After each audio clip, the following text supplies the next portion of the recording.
sport fans watching around the world. This is the moment you've all been waiting for.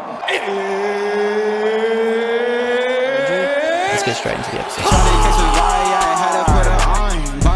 Yeah, we heading for the sun. Shawty got my high, I ain't tripping for the funds. Yeah, I won't start, I ain't tripping, I'm a stun. Alright y'all, today's a Monday and Mondays are for Docs. Thank you for clicking or tapping and let's start today's spew. Guys, you already know who it is. You read the title of the video. I'm very happy to be welcoming to the Doxcast for the very first time, Jessica Wallis. Hello. Hello. You did good. Thank you, first try. Yeah. I feel like in like most episodes, the first thing I say is, yeah, first try. You're like, yes. Yeah. You can do a little reel later on of you just like literally saying that. Yeah. Well, the last guest that came on, I probably spent the first 5 minutes like, did I say your name right? And he's like, nah, go again. Could have do it again. Yeah. Well, I'd like to say, first of all, thank you very much for spending this Saturday in the middle of the day, coming doing this. No worries. What does a normal Saturday look like? You said you had work this morning. Yeah, so I usually have PT in the morning, and today we went out for breakfast with the girls, but then after that I'll usually just do computer work, and then I try and do Saturdays, go to the gym, and then just do like my washing and, you know, all the adult stuff. I know. All the exciting stuff. Oh, I make a to-do list and I sucks have to write laundry. Yeah, literally, and it is the worst household. I'll do anything else in the house but my laundry. To be honest, laundry is the one I'll do the most and I hate it. No, absolutely not. I try and do it every day too, which is what sucks. I literally feel like I do a load every day and then somehow I get to the weekend, I'm like, oh yeah, another 4 loads. Exactly. I just like, I honestly, as gross as it sounds, I do not have time during the week for that. So I do like once a week, I do my washing. Yeah. One of my best mate, Damo, shout out to Damo, he's listening. I reckon he must do his laundry once a month. A month? Not because he's dirty or gross or stinks, just because it's like, what are you doing? Laundry. I call him 12 hours later. What are you doing? Laundry. Yeah. You know? So how could you possibly still do that's the laundry? word. I would rather do it once a week or twice a week than every month. Like, how much clothes would you possibly have? I know. That's crazy. Yeah, it's wild. You said, so you mentioned work this morning. You said PT? Yes. So I own my own studio in Cranebrook and I do one-on-one PT in classes. Yeah, I do that in the mornings only for about 4 hours on Saturdays. Okay, nice. Is that one person for 4 hours or multiple? No. They go hourly and then my class is an hour as well. Okay, okay. I was going to say, because... Absolutely not. 4 hours of training. Yeah. I'll be like, I don't know what else to do for you. Like, I'm sorry, but... Yeah, we'll do a 15-minute nap. Yeah, absolutely. Yeah. Absolutely. Nice. So how long have you been doing the PT stuff for? PT, I've been doing for about... Well, I've had 2 clients for 8 years now. Nice. So 8 years, I would say, which is a long time. Yeah, that is a long time. Good work. Good work. Nice. So I only know you, which we discussed on the phone, which I think was a nice way to get to know each other as well a little bit. But I only know you from all your posts and everything I see online, all right? So I figured, and as we said, we'd start on that. Yep. And the first point I have to make is that, like, your content slaps. Like, Thank you. Thank you so much. Honestly, I see it and I'm like, oh, I got to start making better content. No, not at all. See, I don't even feel like I put that much, like my cooking videos I put a lot of effort into, but like my other content, I don't feel like, But thank you. I'll take the compliment. Yeah, it's just like, I don't know. Especially the cooking one as well, since you mentioned that one. Yeah. It's just the way it chops and cuts and angles and shit. And I'm like, yeah, let's get in the kitchen. And you know, many people are like, what do you edit on? And I'm like, Instagram. I literally edit my post on Instagram. Wow. Yeah, no fancy things over here. Nice. All right, well, the message I'm trying to say is the content looks good. Thank you. So I'm curious, when did you first start any form of content, just posting in general? Like my Instagram? Yeah. Like food-wise or just anything? Just anything. Just where did it start from? I had my old account... I think I looked at it. It was like 12 years ago. Yeah. But when I started. Yeah. What grade were you in 12 years ago? Because I reckon... You're really making me do some maths now and it's not my forte. Yeah, okay. I'm okay.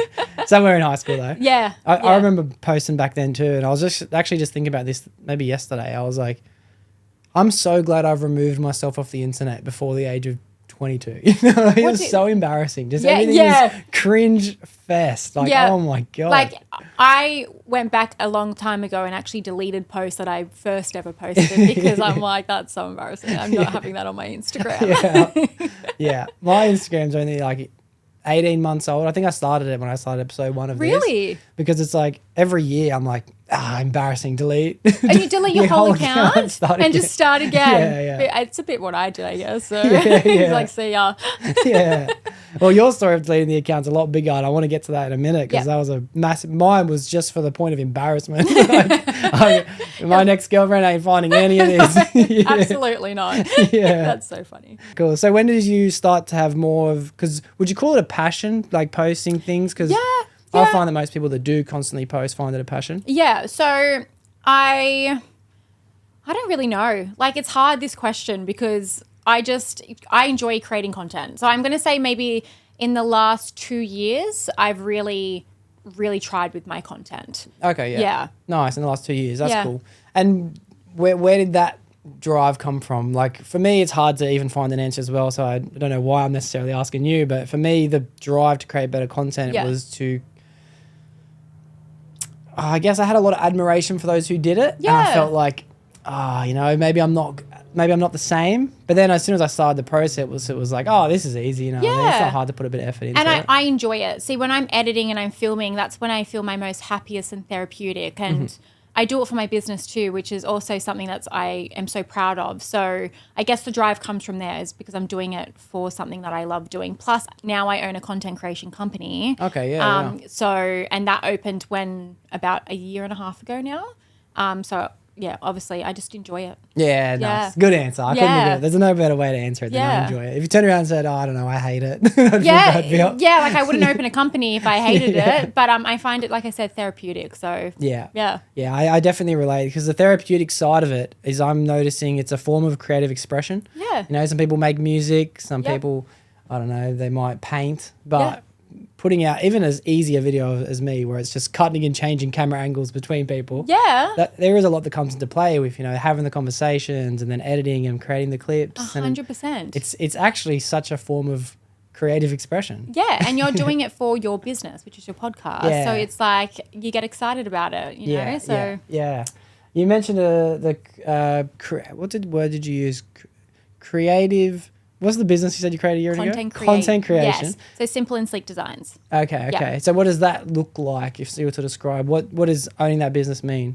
So like what we offer? Yeah. So we do content creation. So I used to do website design for it, but now it's content creation for businesses, just for like behind the scenes for Reels and TikTok. So it's not promotional work. It's more just basically what I do for my business. But say a hairdresser hates creating content. Mm-hmm. I will go there and I will get all the behind the scenes, and then I'll edit it all and I'll give it to them to post. Yeah. So we just do that. Plus now I have my studio where people can rent it out, which falls under my business. Nice. Yeah. Wow, good work on this incline of progression. You. That's awesome. That's a slow business, but it's fun, so it will get there. Yeah, of course. Yeah, I feel like I've been reaching out now to sit down with more people doing content and podcasts and things like that. Yeah. And it seems to be the trend that everyone that continues to go down towards success, you know, having the studio for yourself, which is a good way, and then now renting it out. I'm like, but for me, it's like, I really want to rent out my home. Well, exactly. Yeah. If it was my home, I wouldn't. Yeah. But because I have the space there, I think of it as if I'm not using it and someone else needs that space, like number one, my business earns money, and number two, it gives someone else the opportunity then to start creating if they don't have the space. So yeah, it's good. Yeah, that's cool. And so when you go and not sit down, but like film for these, say, example, hairdressers, do you edit the videos yourself and then give the video to them, or it depends what package they get, I guess. Okay. Yeah, because sometimes I take over their social media. I can edit what they film and I just edit it for them, which I don't like doing that because I like to go film. Or I can go do like everything, film, edit, post, etc. Yeah, just depends. nice. Yeah, what they want and what's in their budget. Mm-hmm. Yeah, that's cool. I'll probably ask you off camera some advice when it comes to pricing and things like that. Yeah, of course. Yeah. Recently I've started to do the same thing for businesses. Yeah. Where at the moment they're filming everything and sending it to me. Yeah. And I'm understanding the hardship now of like, if only you filmed it a little bit differently. Well, that's the thing. And like, they're not content creators. For example, if they're a hairdresser, they specialize in hairdressing. Yeah. So when they're taking videos and I'm editing it, I'm like, this is terrible. I know. Like, how the hell do you want me to edit this? I like in the know. nicest way possible. I'm like, I know. It's like putting makeup on a pig. Like, it's still a pig. You know? Like, can I just come and do it for you for free, please? Because just so we can get the angles. So anyways. No, that's cool. So I'm definitely excited to ask you those questions because, so many implications coming up in my life where it's like, I can't even add a transition because it's not long enough. You know? Yeah, maybe even just like specialize in you have to go there. Do you do filming as well? I haven't done it before. I've done it for mates just over the years since owning cameras now. But it's something that I would like to start getting more involved in for sure. 100%. There's a lot of businesses that want their social media to grow, but they don't have time to post or they just don't have time to edit their content. That's all it is. Yeah. Because editing, like you would know, it takes a while. It does, yeah. So, yeah. I'm curious today, how much time do you spend editing and stuff like that a week? On my stuff? Yeah. Every day I edit. Every day? Every day I edit my stuff. Okay. Yeah. Wow. It's a big job, isn't it? I find I have to do it every day. Otherwise, a Sunday is just a 12-hour day. Exactly. And I don't want to do that. I don't want to sit there. So maybe like 2 to 3 hours a day, I'll sit down and dedicate my time to like editing all my stuff. Mm-hmm. So, yeah. Nice. Anyways. You mentioned to me that are you finished almost, or you've already done your nutritionist? I finished. Finished. So about 2 weeks ago, I was fully qualified. So I've been doing nutrition ever since I opened my PT business, but legally to give meal plans, you should have a nutrition course. Plus, you learn a lot more. Yeah. Especially when it comes to hormones and gut health. That's what I specialize in for women. Okay. Well, and men, but hormones obviously for women. So 2 weeks ago, fully qualified now. Nice. Yeah. Nice. So exciting. And that just kind of fits the whole package, I guess, doesn't it? With your lifestyle, with the content and the PTing and the cooking videos and stuff. So good work for bundling all that together. Thank you. I did say I would touch on it too, but it was deleting the account thing that I'm very interested in, okay? Yes. So by finding passion like I have with constantly trying to grow because you're just enjoying your content and then you're going to start getting more attraction. Yep. What was the biggest your account ever got to? 220. 220? Yes. But Wow. there's a big story behind this and I haven't actually told anyone about it. Yeah. So 2 of my videos went viral, but I don't know if you know this, but there's a lot of accounts out there that can also buy you followers. Okay. So I've never brought followers. Yeah. But one day, one of my things went viral, but then out of nowhere, I got a boom in followers. And I was like, what is happening? And it went to 220. Oh, wow. And within 2 months, 20,000 people dropped off. So I was like, I don't know what has happened. And when you look into it, it's funny that I say this though, because I'll go back to that account, but 2 days ago, my new account, someone did the same thing, and within seconds, my account went up to 5,000 people.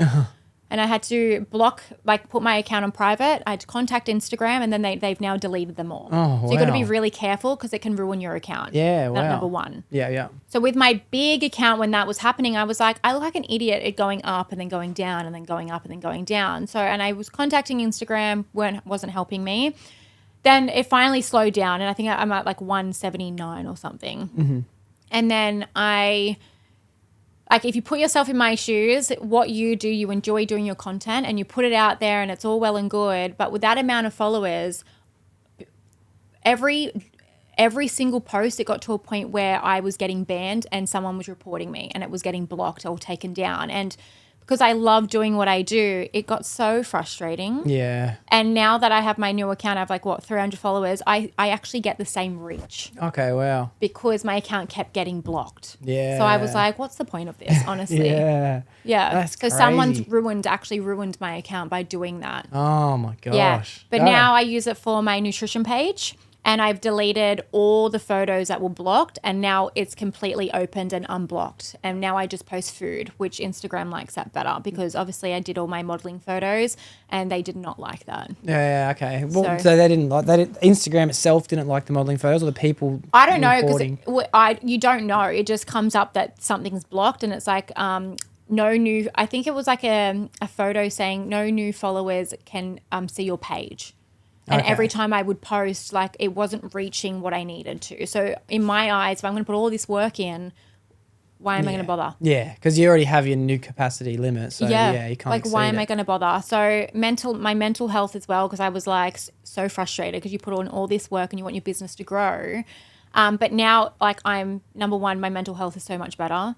Number two, my nutrition page, now that I've turned it into a business page, I'm actually attracting more clients that way. Okay. So, yeah. Nice. So I still have it, just not my personal anymore. Yeah. Okay, that's awesome. I like that backstory too, because I was curious in the first place. Was it like a fearful feeling of wanting to start all over again and go, because it's almost like steps backwards, to go back forward. Absolutely. But as soon as I did it, I instantly felt happy. Wow. And to me, numbers are numbers. Like, if my business isn't attracting the people I want, like me as a person isn't identified off 180,000 followers, it doesn't change the person I am. And I feel like a lot of people, as their account grows, they think, oh, I'm more high and mighty because I'm at 1 million followers. I don't care about that stuff. Yeah. I don't care. And I'm so happy now, and my business is growing more now that I've made that transition. Yeah. So, okay. Yeah, well, it all worked out in the end. It was clearly the best decision to do. Yeah. It's just that moment of, I would say a lot of people might not have made that decision, I'm trying to look deep enough in myself where am I able to be the type of person that has 180,000 followers and then just go, let's start again? I know. I just kind of was like, whatever. But I did delete it, but then I did think to myself, 12 years I've had this account. I have built it up to 180K because of the videos did go viral, and they're all real people on there. And I thought, how can I keep that account and make my business grow by it? So I reactivated it, but I deleted all the posts of me, and just it's all food on there now. Yeah, and then now you'll naturally start to see that. And now those followers are cross-contaminating with all my other accounts now, so it's helping the others build. Okay, awesome. Yeah, great thing to see. Yeah. When did, considering you want to start using this for your food, when did you start posting the food content then? Well, I was always doing food content on there anyways with my modeling stuff. So it was just my life basically. So removing all the modeling photos has now, So there's a lot on there. Okay. Yeah. Nice. Awesome. Oh, fucking that's sick. That's sick. You've given me the motivation I feel like I need one day if I ever get to a dilemma where I feel like I've got a new set ceiling. It's like, go backwards and we can keep going It's forwards. just stupid that people, because they're companies and they try and like reel you in to buy followers. I don't know if you ever get like in your DMs them I guess so. I get crazy things in the DMs, to be honest, Yeah, about like, you just we can them. help you get 10,000 followers, and someone and they put that thing. You got to be careful because some of them, they might just throw them on your account. But now Instagram, they're known as spam followers. So if you go in following, you can actually, they all came up and you can just remove them all. Okay. So it was good. Yeah, nice. I find that there's so many people hitting me up in my, what's this called, requests? I think requests. Yeah. And they're like, hey, we'll help you make an extra 10 grand off your podcast a month. I'm like, for starters, an extra 10 grand is 10 grand more than I'm making. So I don't know what you're talking about. Some other guys are like, oh, we can help you cut down your budgeting spending for the podcast and save yourself money every month. I'm like, I've already bought all the equipment. Yeah, you're like, I don't need. It's all just scammers. Yeah. Like, you're just gonna be careful with that kind of stuff on there. But you just block them. I just reply to some of them like, appreciate the hustle, bros, but no chance. Oh, you reply to them. Yeah, that's no sense. So I block them. I go on, I'm like, block, no, thank you. Yeah, cool. Well, speaking on podcasts, so I'm keen to hear about your podcast. Yes. So I want to go back to first idea of where you first thought of having the podcast. Well, I was on a podcast with one of my friends, Mario, and I believe I've seen your video with Mario. With Mario? And then I think I've been messaging him since. I had a Zoom call booked in. I forgot it. With Mario? Yeah, oh, there you go. I did. I forgot You it. just remembered now. You're like, oh, shit, Mario. Yeah. What a small world, though. Yeah. And I remember I did a podcast with him, and he was interviewing me, and I thought, this is so, like, this, I enjoyed it. And I'm actually such an introvert. And when it comes to talking to people, I'm so quiet. But in podcast studios, like, I'm not anxious. Does that make sense? Yeah. So then when I was sitting with him, I was like, I'm going to open my own podcast. And he's like, okay. And then he helped me a lot. Nice. He helped me with all, like, setting it up. So, nice. Yeah. And how did you and Mario even come into contact in the first place? I think my photographer. Okay. I think he knew Colin. So Colin's my photographer that I've been working with for about 8 years now. And I think he introduced me to him. I don't know how. I actually have no idea. Yeah, okay. Yeah. Okay. So it was a natural kind of thing. Yeah. Yeah, nice. Yeah, that's cool. And then how long ago was this? When you did the podcast, or when he helped you create your one to get yours started? Not even a year ago. Yeah. It's actually quite like the end of last year. Yeah, okay. I did a couple. And then I had some time off because then I was creating my podcast studio upstairs.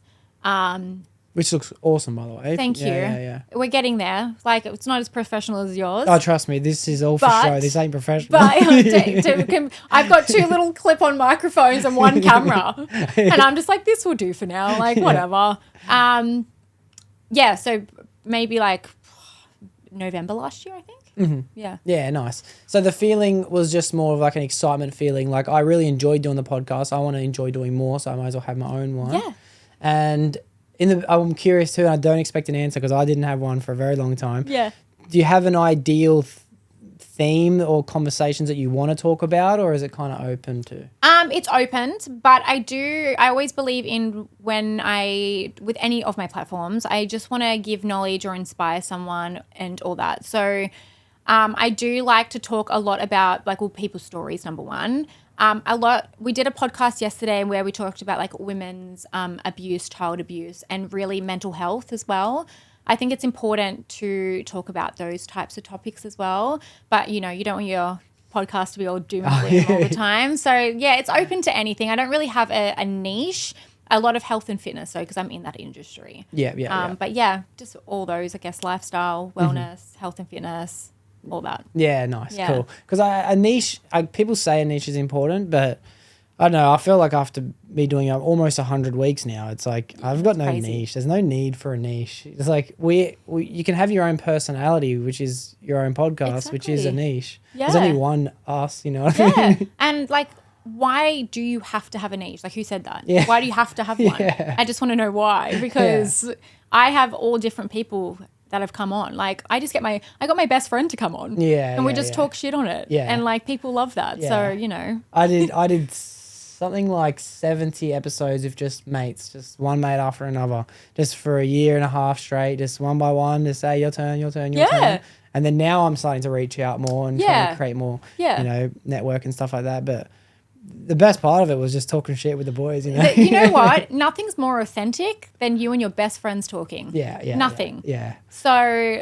you can sit down with me today. This is the first time we're meeting, but your best mates, you don't even know there's cameras there. Yeah. And you have the best conversations, and people love hearing that. Yeah. You know? And then we just rip into each other. It's to be honest, a couple of my mates, they do me dirty. I have to edit the shit out of them. Shit. Yeah, I'm like, I'm not putting any of this in the podcast, right? Yeah. But yeah, I think a podcast I can only say it from experience. It's been the best decision I've chose to make in terms of consistency in my life. Yep. So anyone who started one and is in those early stages, I'm like, just keep going. Keep going. Because you'll find that you'll gain so much more you ever thought you could gain just by doing it in the first place that you didn't even know was a possibility. The personal development journey it's insane. Yeah. It's crazy, yeah. It is. And it's great networking too. Yeah. I think it's just amazing networking, meeting new people, and then later on in life, you just know so many more people, So it's good. I know. I look back and think that too. I've made good friends with people that have just been acquaintances from other people. Yeah. And that one guy, for example, was at the pub, he's talking to the bartender and he goes, "Oh, you should go on my mate's pod." And he's like, "Yeah, right." And you're just like, he's sick cunt. I love this guy. He's mad. Yeah, he's mad. And that will continue. That just continues to happen over and over and over again. Yeah. Because it's you don't really get many opportunities to have a long conversation with someone you don't know. Exactly. Exactly. I try to. And to be honest, it's why I do the podcast. But I can't just be like, "Hey, you seem like a stranger. I'm going to come over and hang out." Yeah. Come on the podcast. Come on. Yeah. They're going to come and hang out and you're just going to put microphones in front of them. So. Yeah. Or imagine how awkward it would be if there was no microphones or podcasts. Yeah, I know. You're just having a conversation Yeah. And I also find it to be as well, which you might be able to look back on and notice, that it's actually therapy. It's full on psychology. It's seeing a psychiatrist. It's counseling. 100%. Every week you learn about yourself and someone else. Yeah. And you're like, and then when you go back and edit your own videos, you're like, I'm a genius. I am a genius. My friend yesterday who came on, we were talking about the women's abuse, but after it, she was like, that was like therapy. And I was like, yeah, we're just chilling on the couch. She's talking to me about what has happened in her life, and then had a bit of a cry, and then after it, she's like, I feel great. I was like, Should have charged you $200 for that hour. Yeah. I had a good cry too. I've had a couple moments where I think I may have one time almost cried, but I've had moments where guests have started crying and then it's like gets me real vulnerable. Yeah, and you're I'm like, but it's good when they get vulnerable. People love that. Yeah. I know. I struggle to get vulnerable sometimes on camera, but I just got to let that go. Yeah. Give the people what they want. Later on, we're going to watch future episodes because you're just crying all the time. I know. I'm just going to put it on like, you know, I'm one of those pick-me guys. Oh, that's hilarious. But you said you built the studio upstairs? Yes. So I'm curious to know, by upstairs, I'm assuming it's like your warehouse thing? And then I built my own upstairs area. Yeah. And then that I'm turning into a content creation room for photographers or people who want to just create content, I guess. And then I've got a theme wall, and then now I've got 2 lounges there for my podcast studio. Nice. Yeah, but those chairs can move out and you can make it into like a different setting if you wanted to. Yeah, nice. That's awesome. That's to be honest, one of my goals. I'd love to have a warehouse like that. Yeah. That's sick. When did you get the warehouse and like, is that like where you keep your gym equipment and you do your PT? So downstairs is my PT for Susie Active, and then I also rent it out through Simple and Sleek as a fitness studio for fitness people like coaches and all that are too shy to like set their camera up in the gym. Because I know how it feels, set your camera up, do the exercise, you did it wrong, you've got to go back, set it up in front of everyone. Yeah. So I've actually got PTs that rent it out off me and I give them the key, they go in, they do their filming, and then, so I use it for that business as well. Yeah, awesome. Yeah. That's sick. I've never thought of doing the gym content kind of thing, but I can imagine that being so embarrassing, setting up a camera and doing that in the gym. I hate, like...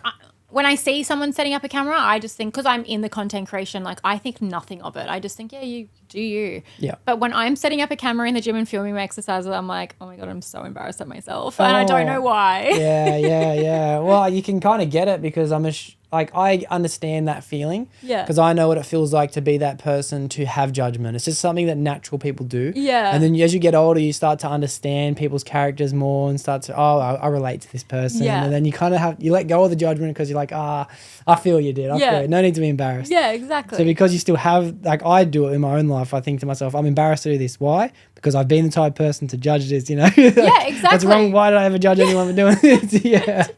Why couldn't I have evolved earlier? Exactly. Exactly. But that's fine, you know. That's awesome that you have your own place to do that though. Yeah. When did you get the studio, the warehouse initially? So November, we're going to 4 years this year. Nice. So it was in between the COVIDs. So we had COVID and then I got the warehouse and then we went back down into lockdown. Yeah. Yeah. Nice. So in the process of starting these, I'm going to call them businesses because you have multiple avenues now that you've got your foot in. Yep. They're all self-employment as well by what I know so far, if that's all. What experience did you have when it comes to working for someone else? Do you still work for anyone else? Like when I did it? Yeah. Like what were you doing before you were working for yourself? So I actually worked at Ivy. Oh, yeah. At the bar. Yeah, nice. And I loved it. Yeah. So I was 18. Yeah. 18 through to 21, I did that. And then I thought, when I got to 21, I thought to myself, I probably should get a real job, if that's what you want to call it. And then I think I was like a receptionist or something, and I hated it. Yeah. I hated working for somebody else. So I went and got my PT. Actually, no, it was so long ago. I got my PT before I worked at Ivy, I'm pretty sure. Anyways, I opened it up after that. Okay. So I quit that job and then I was like, nah, I contacted my gym that I was training out of and then I just started PT out of there. Yeah, nice. Yeah. Nice. That's awesome. So then you've been doing things for yourself for a long time then? Yeah. I mean, I worked at the desk at the gym just because I was so young and you need an income. Yeah. So I worked at the desk there for years actually. Actually worked at the desk until I moved out 4 years ago. Yeah, okay. So I still just worked there because it was good to get clients in that way too. Yeah, nice. And then in the initial stage of deciding I want to be independent and do this, that's another one of those risk moments that I've already seen from your character that you're happy to do. A lot of people don't do. Yeah. So I'm curious if anyone listening as well, I've had a bit of experience doing it myself. I had to take a couple moments in my life where I had to say, nah, no more, cut the head off this snake. I know it's growing. I can keep earning more money in these areas, but I want to try and do things for myself. Yeah. And it is a bit of a fearful moment. Oh, yeah. So what was your thought process like? Were you comfortable where you had enough clients or was it like, I'm just going to see it, and I'm not sure? Well, first COVID hit. Yeah. We got closed down like that, the gym. Like it was 12 o'clock, middle of the day. And I remember my boss was like, we've got to get out. And I was like, I basically just lost my job in a day. Yeah. So me being me, I was like, nah, I've got to do something. So I set up in my cousin's garage and I was doing PT so cheap because at that time people were losing their jobs and I wanted to stay busy. So I actually got so many clients from doing that. And then I got kicked out of my cousin's garage because people in her complex complained. And I was like, fuck, what am I going to do? Yeah. So then I went to my best friend's garage and I started out of there.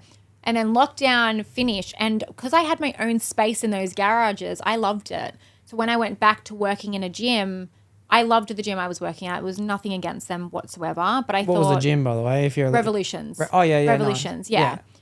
Is that the one at St. Mary's? Yeah, that's the one I worked at, yeah. Yeah. Emu Plains and St. Mary's. Yeah, nice. It's a good gym, that one, Revolution. Yeah. Well, I worked there for years and like I love the owners there. They're so like lovely.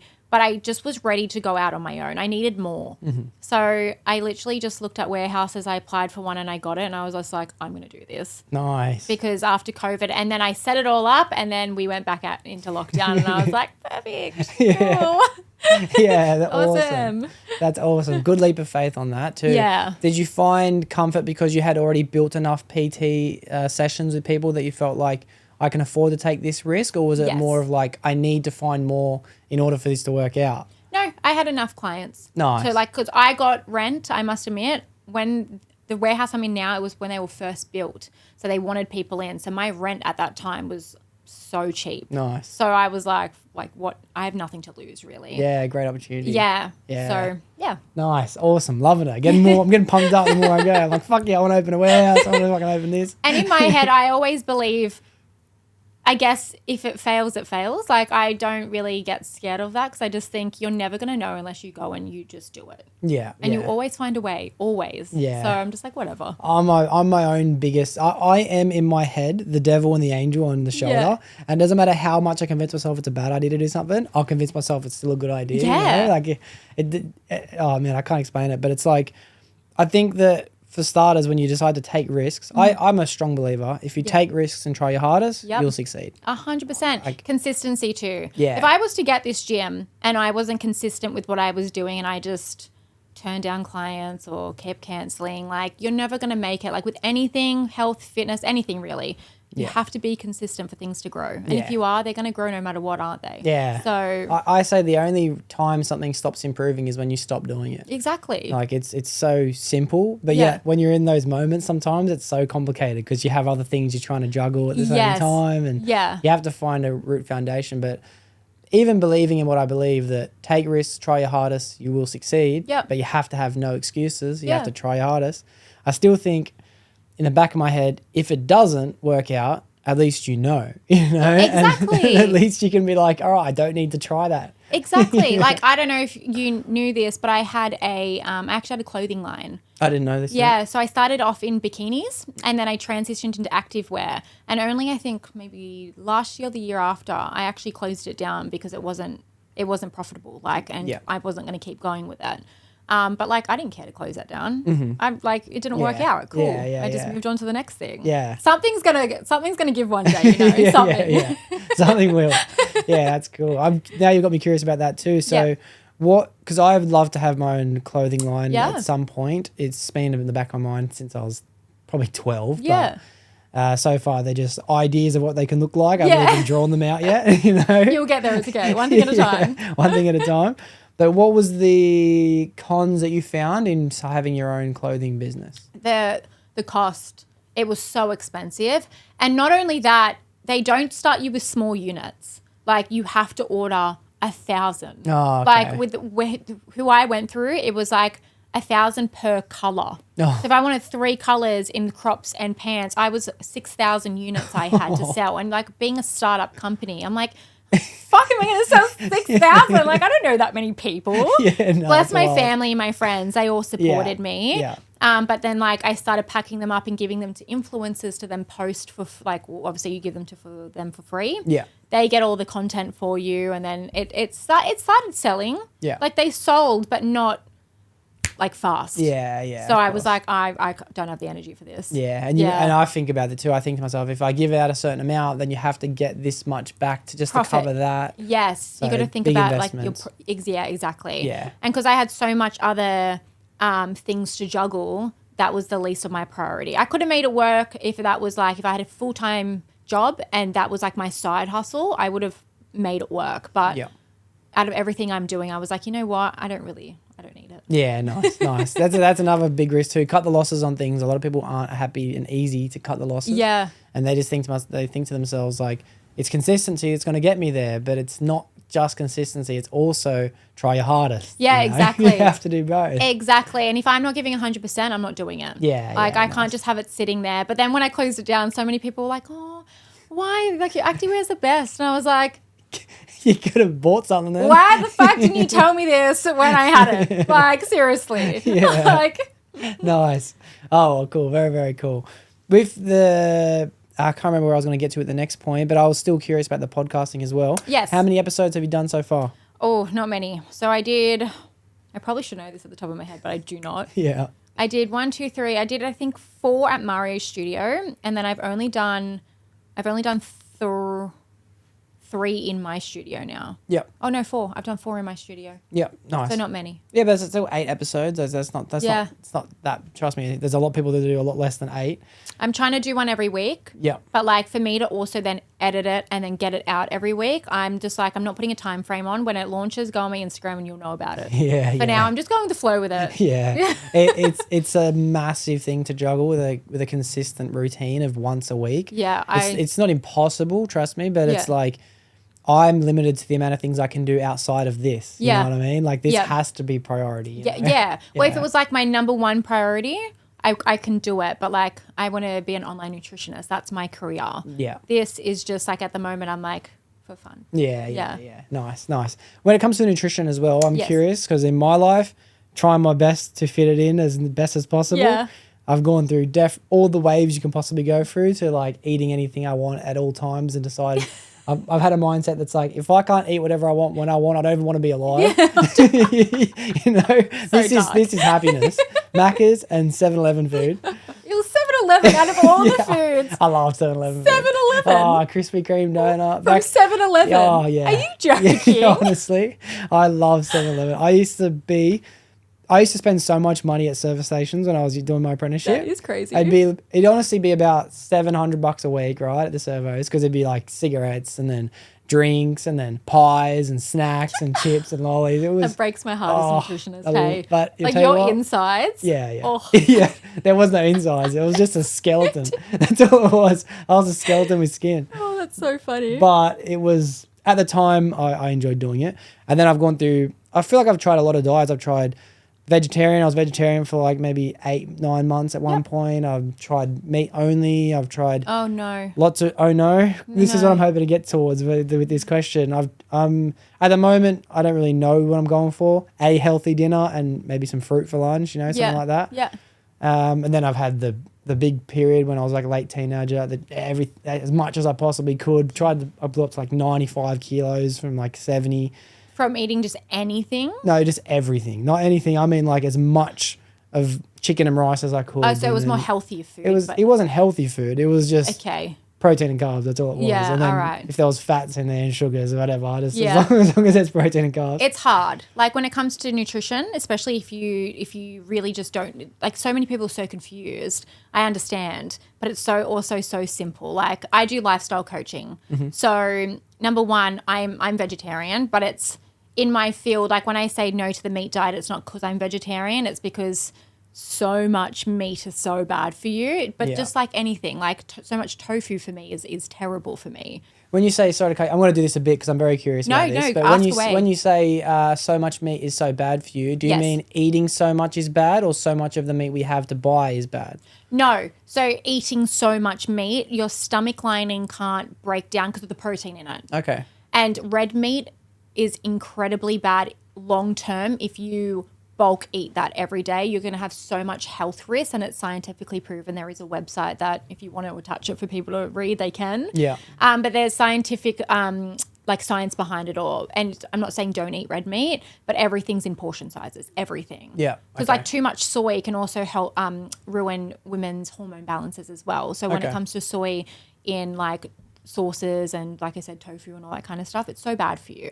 Okay. Yeah. Okay. So why is there so much controversialness, if that's even a word? I know what you mean. Yeah, controversy is the actual word I should have said. That around the carnivorous only diet, and if there is so much science proving that like long-term effects show, then why is it such a popularized thing going in and out of trends over the last 5 years? I can't tell you. I look at it and it makes me sick because I just think your body needs So basically, every single vegetable and every single like salad piece and whatever, they all have different nutrients. So meat, your meat can't provide you with all the vitamins and minerals. So yes, meat has benefits. Don't get me wrong.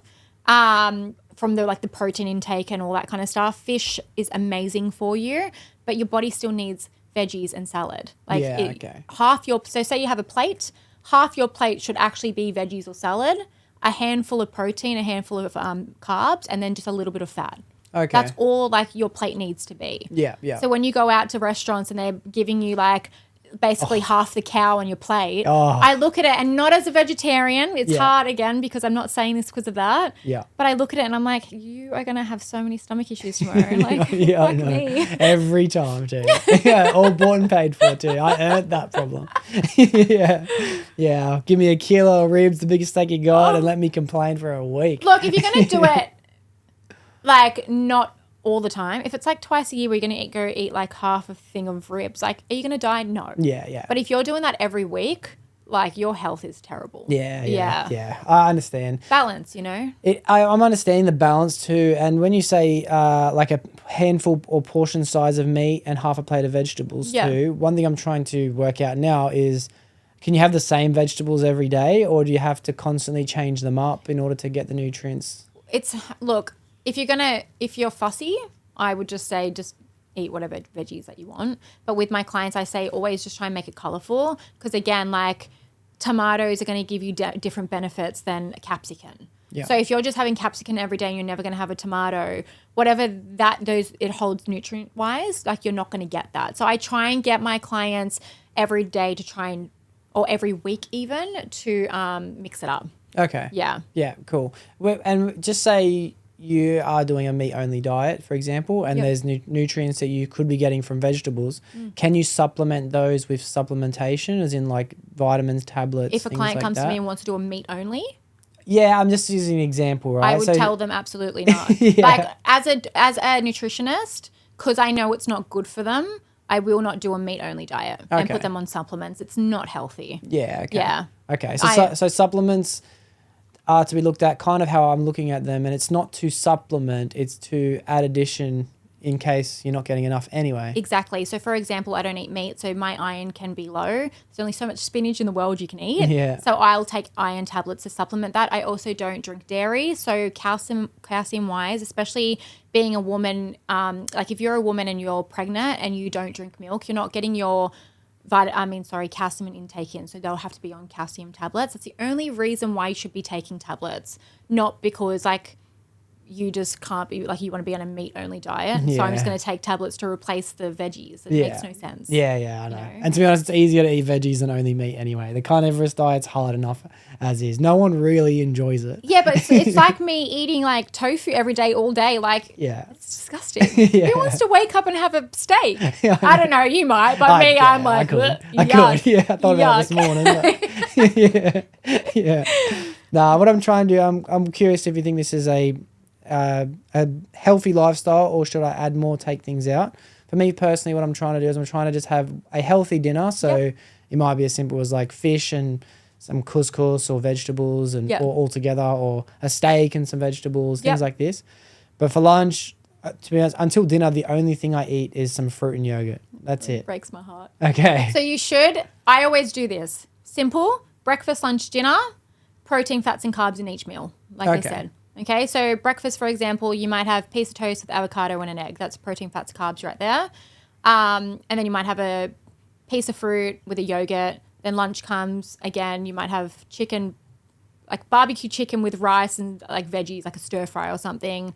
And then you might have like, I always give my clients a soul food. Like if they love chocolate, I will give them a little Freddo Frog every day rather than binge eating on the weekend. Yeah.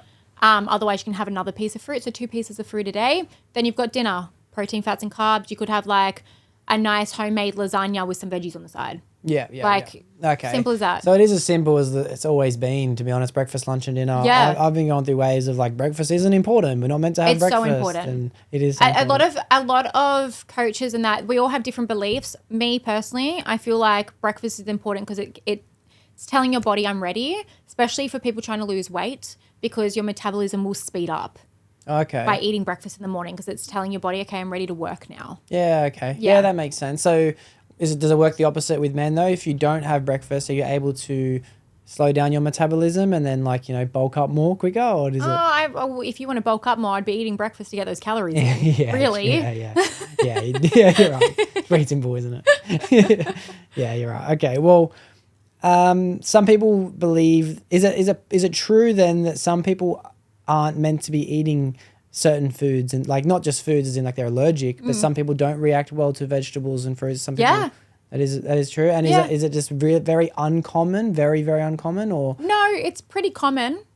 For example, like some of my clients can't eat broccoli because it will literally make them bloat so bad because of the fiber intake. Yeah. So if you're having a lot of fiber, you need to then up your water to balance out that fiber. Otherwise, you're going to get stomach pains and whatnot.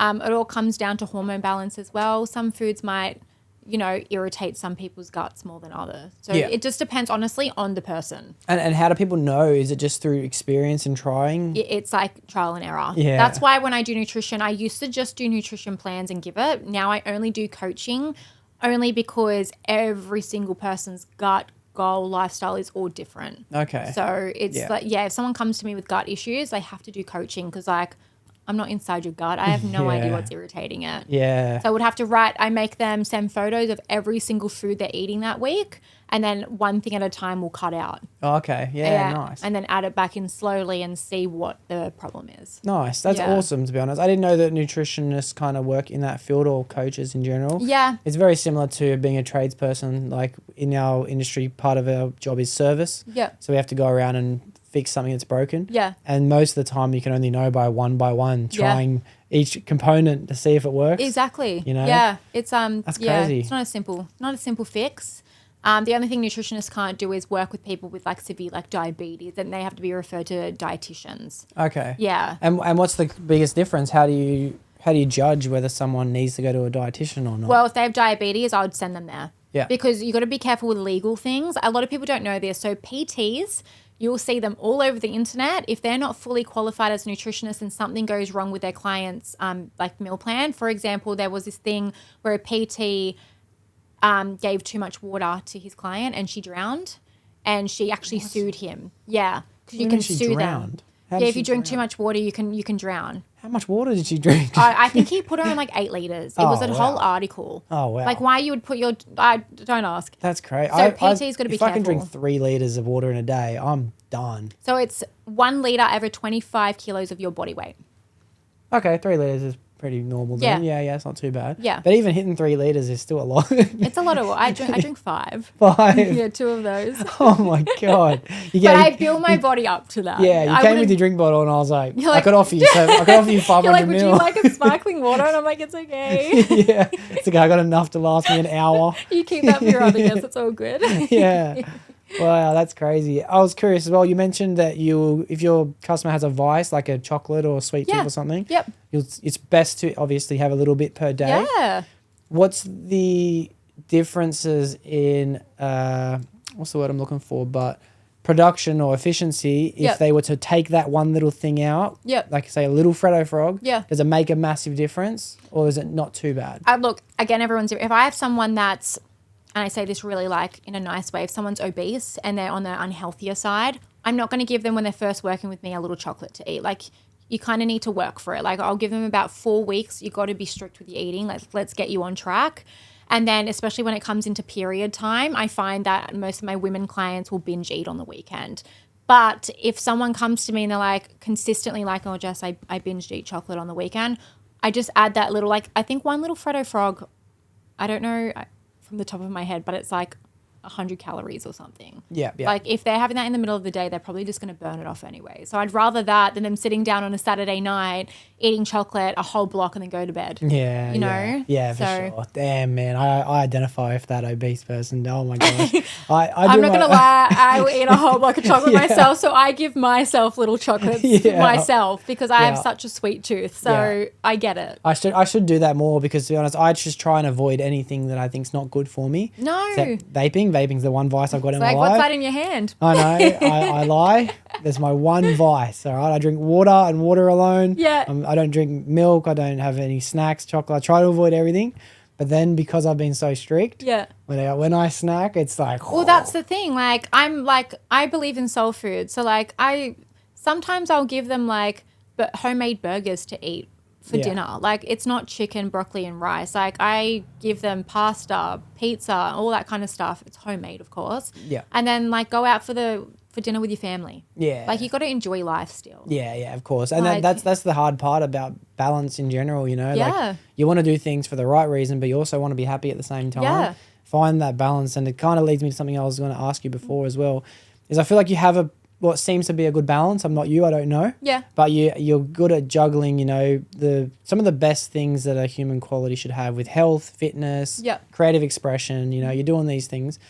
All these things take discipline. 100%. Right? Especially the dietary thing, which you now know through helping others. Yeah. I'll ask this question first.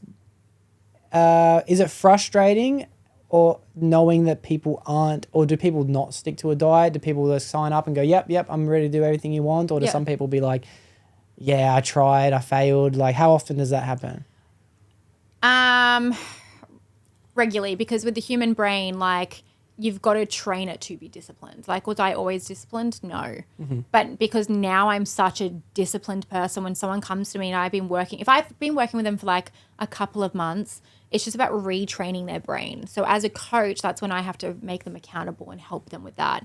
And if someone honestly was to sit there and be like, look, and if they're honest with me and they're like, I just didn't follow it because I don't want to do it anymore, I have more respect for you. It's the excuses. That's when I get frustrated. Yeah. Oh, it was raining outside this week. Yeah. Oh, my stovetop broke. Yeah. Go get a fucking salad and cook it. Like there's always excuse. I'm a softie, but I have a lot of tough love. Like if I've been working with you for over a year and you're still coming to me with excuses, to me you're not disciplined, you don't want it enough, and I do not want to work with you. Yeah. It's not about the money for me. I'm more like, if you do not want to help yourself, like I don't want to help you then. You know? That's a good mindset business owner-wise, because you don't want them to waste their money either. You know, they are. They're wasting their money and their time and everything, and you're wasting my time, and I don't like that. Yeah. Like I said, if it's been a couple of months, I will put so much work into them, but it gets to a point where you literally do get frustrated and you're like, I can't help you anymore. I've given you everything I know and all my energy. Like, yeah, I know. I can't follow you around and spoon feed you. I'm sorry. I know. That's frustrating. And how often do people come and then you say this is what needs to happen because they're lacking information, or maybe they just need that little bit of boost of self-encouragement, and then they just go with it? And like, there's not really people falling off. Does that happen very often? Yeah, like I'll use my auntie as an example, because like she won't care. So she started coming to me, and like we were doing a weigh-in, and she honestly would drink one little sip of water every time a week when she was with me.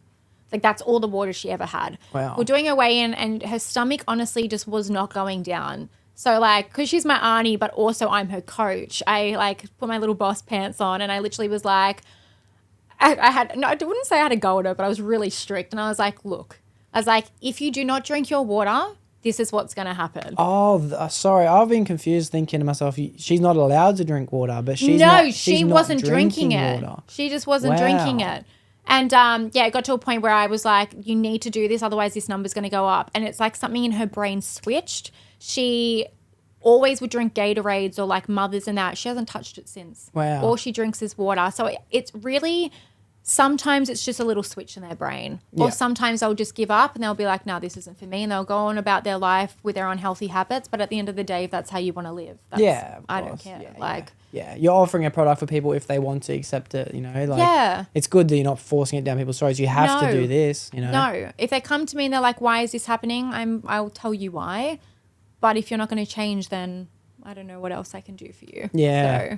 So, where did you find this? How did this kind of come to life? So you were just naturally working in the gym and doing PT, but were you always interested in having this ambition towards like fixing diets and doing these things? No, the diet bit came in. Like, I really got into nutrition the last 2 years. Like, I've always loved eating healthy, and I love it because of the way it makes me feel. Like, if I have a week of eating not so good, and it happens, I feel sluggish. My mental health goes downhill. I'm moody, all those negative things. And it's like, why do I want to feel like that when I know that these good foods can make me feel so happy, you know, and then I can bring more value to my business, the people around me, myself. Yeah. So in the last 2 years, I really got into it. And because of the way it makes me feel, when my clients would come to me and be like, Jess, I'm feeling like this, and then they change their diet and then they're more confident and happy, that's when I'm my happiest, is when I'm helping people feel like that. Nice. So, yeah. Nice. I've said this on a couple podcasts when it comes up, but I've seen a question that someone asked once saying, how do I find my purpose? Because I feel like that's what a lot of people are looking for. Yeah. I feel like every single individual is looking for it. 100%. If I know anything, it's everyone is lost. Everyone's looking for their purpose. Yeah. Yeah. And the answer, which was beautiful, was you find something you're interested in and you do it until you're good at it. Yep. And then you spend all your time helping other people find interest and become good at it. Yeah. And there's purpose. That's right there. Yeah. Yeah. That's when incredible. my clients feel confident, that's when I'm like, I've succeeded with this client. Yeah. Like when they feel good. Yeah. Like they'll send me photos and be like, oh my God, Jess, look, I fit into the dress that I'm going to wear out this weekend. And like, they're so happy. And I'm like, this is why I do my job. Yeah. You know? Damn, that's mad. That's awesome. Yeah. That's sick. If someone came to you for just a little bit of advice to get started with, I don't know how your packages work, whether it's like, I'm going to offer you the workouts and the diets and all these things. But if someone was just getting that curiosity that a lot of people get and they just started to reach out, would you ease them into an entire lifestyle change, or is it best to tell someone this is what needs to happen in order to feel your best? So I'm going to use an example of, it's like, say one of my mates who I'm thinking of, not going to say who you are, but you know who you are. He's unhealthy. He is unhealthy and he is unhappy. Yeah. From a point of someone who's trying to change that situation, especially if he's asked, do I just say, start by doing this first, or do I tell him everything needs to change? Baby steps. Baby steps. I mean, I believe if you're going to overwhelm someone, it's never going to be sustainable. They might stick to it for 2 weeks and then it becomes too much because of their habits. I feel like with my clients, to reprogram their brain, I need to take baby steps. So I had a client, one of them that was with me for 8 years, and she loved soft drink, loved it. Would drink literally like 3 to 4 a day. Yeah. So I didn't say, no, we're going to cut this out completely. Number one, she's going to get severe headaches because of all the sugar and so on. So what we did is every week we just cut one down. So I said, why don't this week, instead of having 4 a day, we have 3? Yeah. You know? And then the next week we'll do 2. Now, where we are at now, she'll have one of the little cans, maybe like every fortnight. Wow. Yeah. Wow. So I believe in baby steps. Now that I'm a little bit more experienced, at the start, maybe I wasn't like that, but now I'm like, we'll just slowly take away a bad habit and input a good habit. And then the next week, let's just like keep doing that. Yeah. Yeah. Nice. I find that the dependency that people can gain on a certain substance, whether for me, easy, nicotine, right? Yep. It does trickle into everything, and that's why it's such a shock to people's systems. Yeah. And to be honest, that shock, based on my own experience, creates sadness, not just physical things. Like, for example, when I was younger, I used to work at fast food. I used to work at 2 jobs simultaneously. So I remember one time I was probably like, I don't know, I might have been 15, but I was like, I wonder how much junk food I can eat. And I had takeaway, as in like Macca's, KFC, Red Rooster, Hungry Jack's. All in one sitting? Right? For 35 days. Every meal of the day, right? That's it. That's all I was having. I was just curious. How did you feel?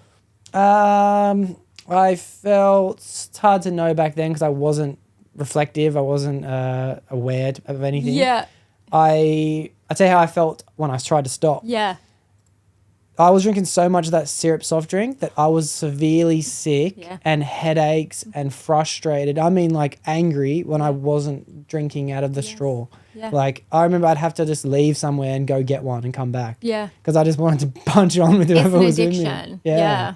And I was only 14 or 15 when I noticed that for the first time. And I'm like, man, that's crazy, you know?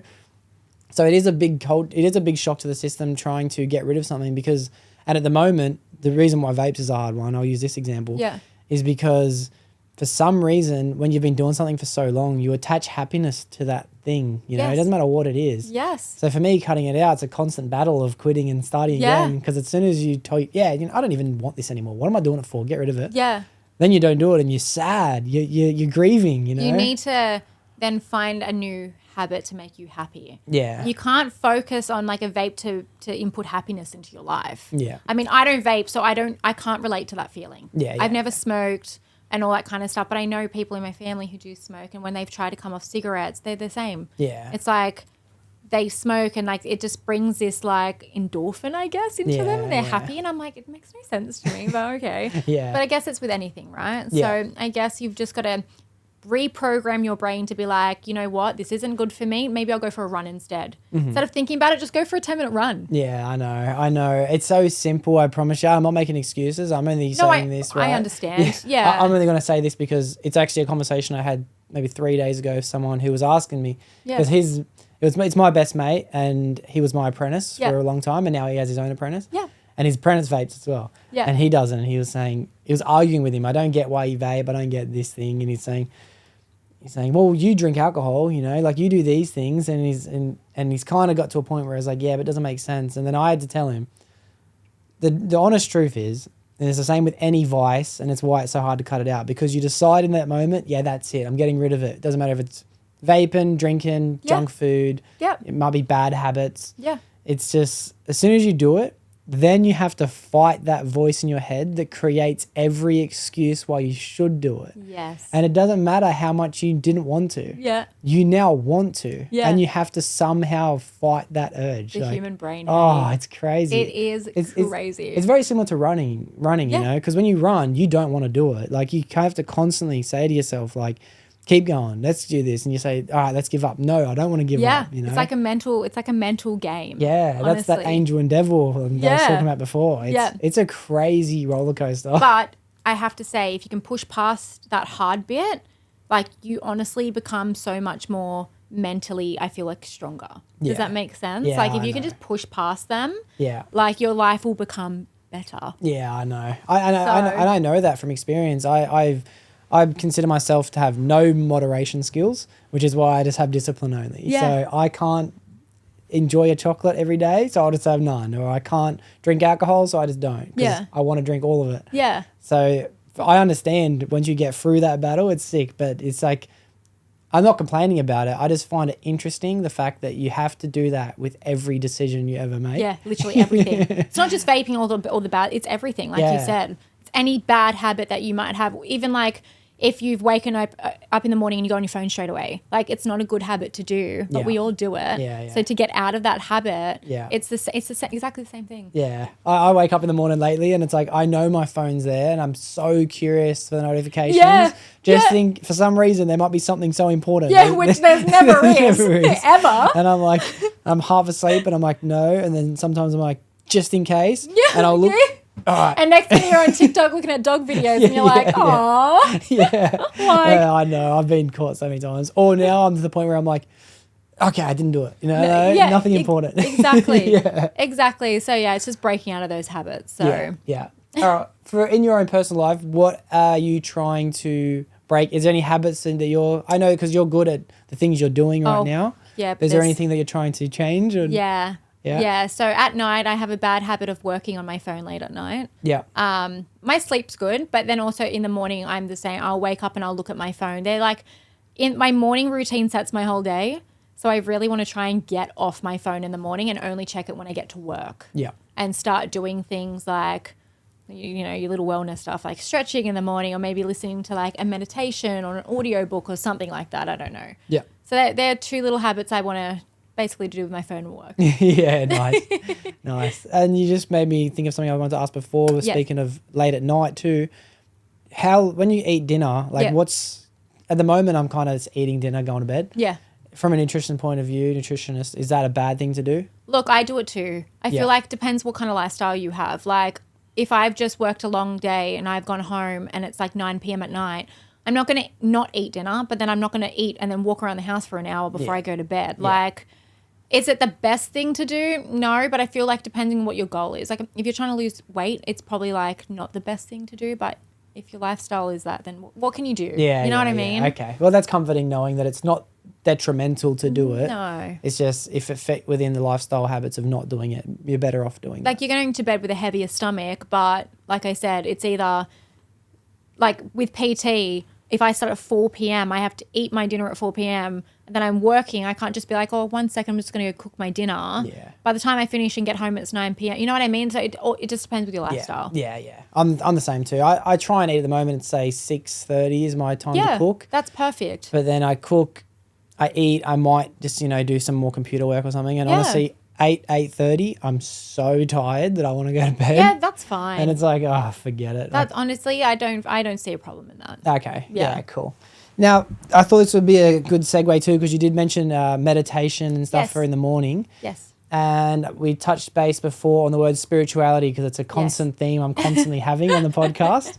Okay. I find that if I was to describe spirituality, it would just be an open mind to things that can't be measured necessarily. Yep. I feel like meditation's a great form of doing so. Yeah. What's the purpose for you doing meditation? Well, I suffer with anxiety, and I feel like it just really helps me calm down, to be honest with you. It helps with my anxiety. I'm still grasping onto meditation, hey, because when I sit there and my brain is told not to think, I think about everything. Yeah. So I'm not perfect at meditation at the moment, so I'm still trying to learn how to do it. But I find when I just do 5 to 10 minutes, that's it. That's all I can do. Yeah. Even if it's just in bed and I just lay down after a long day and I put my headphones on and it's just like music playing, it just kind of calms my anxiety. Yeah. To be honest with you. Yeah. Yeah, nice. Meditation is a skill to learn in itself. Oh, it is. It's also a personal journey that no one can tell you how to do. No. But I find that what helped me, because I went through a long period of meditating. And so you've done it before? Oh, I've done it. Oh, have you? Extensively in the past. Yeah. At the moment, I wouldn't say I would say I'm doing it, just not within the practice of actually giving myself a spot to do it. Yeah, okay. You kind of learn what the steps are in your own personal head. But I don't think the point is to clear your mind of any thoughts. Yeah. It's to let yourself think a thought, notice the thought, and then go back to what you want to think about. Right. And it's that constant frustration, which is what kind of makes meditating feel like something you're not good at. Yeah, because they make you feel like you need to be blank in the brain. Yeah. But then I start to think, oh, what do I have on today? Oh my God, what happened last week? Oh my God, why is this person, you know what I mean? And my head's just going crazy. And then it's like, I go back to like what's in my ear and I'm like, oh, you really need to calm down a little bit, Jess. Yeah. Maybe the end goal, if some crazy monk can just clear his brain, it might be a possibility. But from what I've understood is that we are humans who have the potential to think. Yeah. So we're going to think no matter what. And I find that if I have the thought, if I'm trying to meditate and just the mantras kind of go like you think of one thing, breath in, breath out, or I am still, something along those lines, whatever you want to think about. But you can also let yourself think, what do I have on today? And then just think, oh, I can deal with that in 10 minutes. And then just go back. And you're not trying to stop thoughts coming in. Yeah. You're trying to get rid of thoughts as easy as possible. Yes. And that's I don't know. I don't even know how, but it does make a big difference in your life when you start to get good at it. Sounds really woo-woo, but like it helps. And yeah. even if I'm not good at it, it still helps me in some sort of way. So yeah. And let me tell you, deep down in my heart, I'm a hippie. I am like 100%. free-spirited. Like, tell me like life. Tell me about the stars. Tell me about this. I don't know. I don't care. 100%. Tell me. And there's this practice. I don't know if you heard of chakra meditation. Oh, yes. Yeah. So you have like your soul, your brain, your heart, your root, and they have like that. the little crystal things on it. Yeah. I'm telling you, it sounds woo-woo, but I went through a period of practicing that, and it is an experience to have because like if you focus on, they tell you to focus on one at a time. For how long? I think it might just be for however long you wanted to meditate for. So you just pick one. Oh, so you just pick whatever you want. One. Okay. I believe the root chakra was the red one. It might have been the center of your like pelvic area. Yeah. If you focus on that, I remember I did it for like a week or 2 weeks, 3 weeks. Every day? I don't even know if it was every day, every chance I could. Yeah.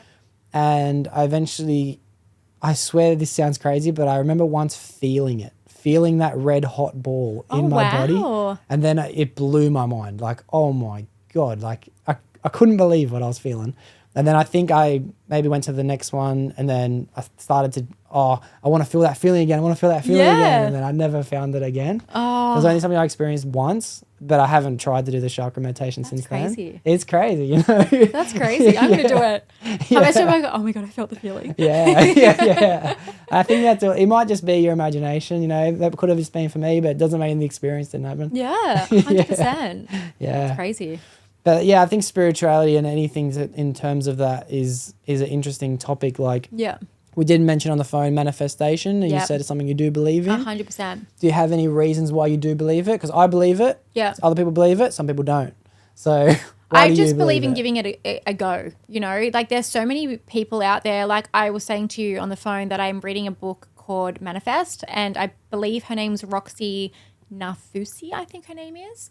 And she tells her backstory, and then she literally was at rock bottom to the point she was like, I'm just going to do it. She's like, has everything she's ever dreamt of. Wow. And then you hear other people's stories, and it's like, it's not like they came from like rich families with all this stuff. Like they've built all this on their own. So it's like, if these people can have it, I can too. And whenever I think about positive things in my life, that day, positive things enter. Yeah. You know what I mean? But if I'm like thinking negative, I'll have like everything bad that day will happen. So I believe in manifestation. Like what you believe, positivity and all that, you're going to attract it. Yeah.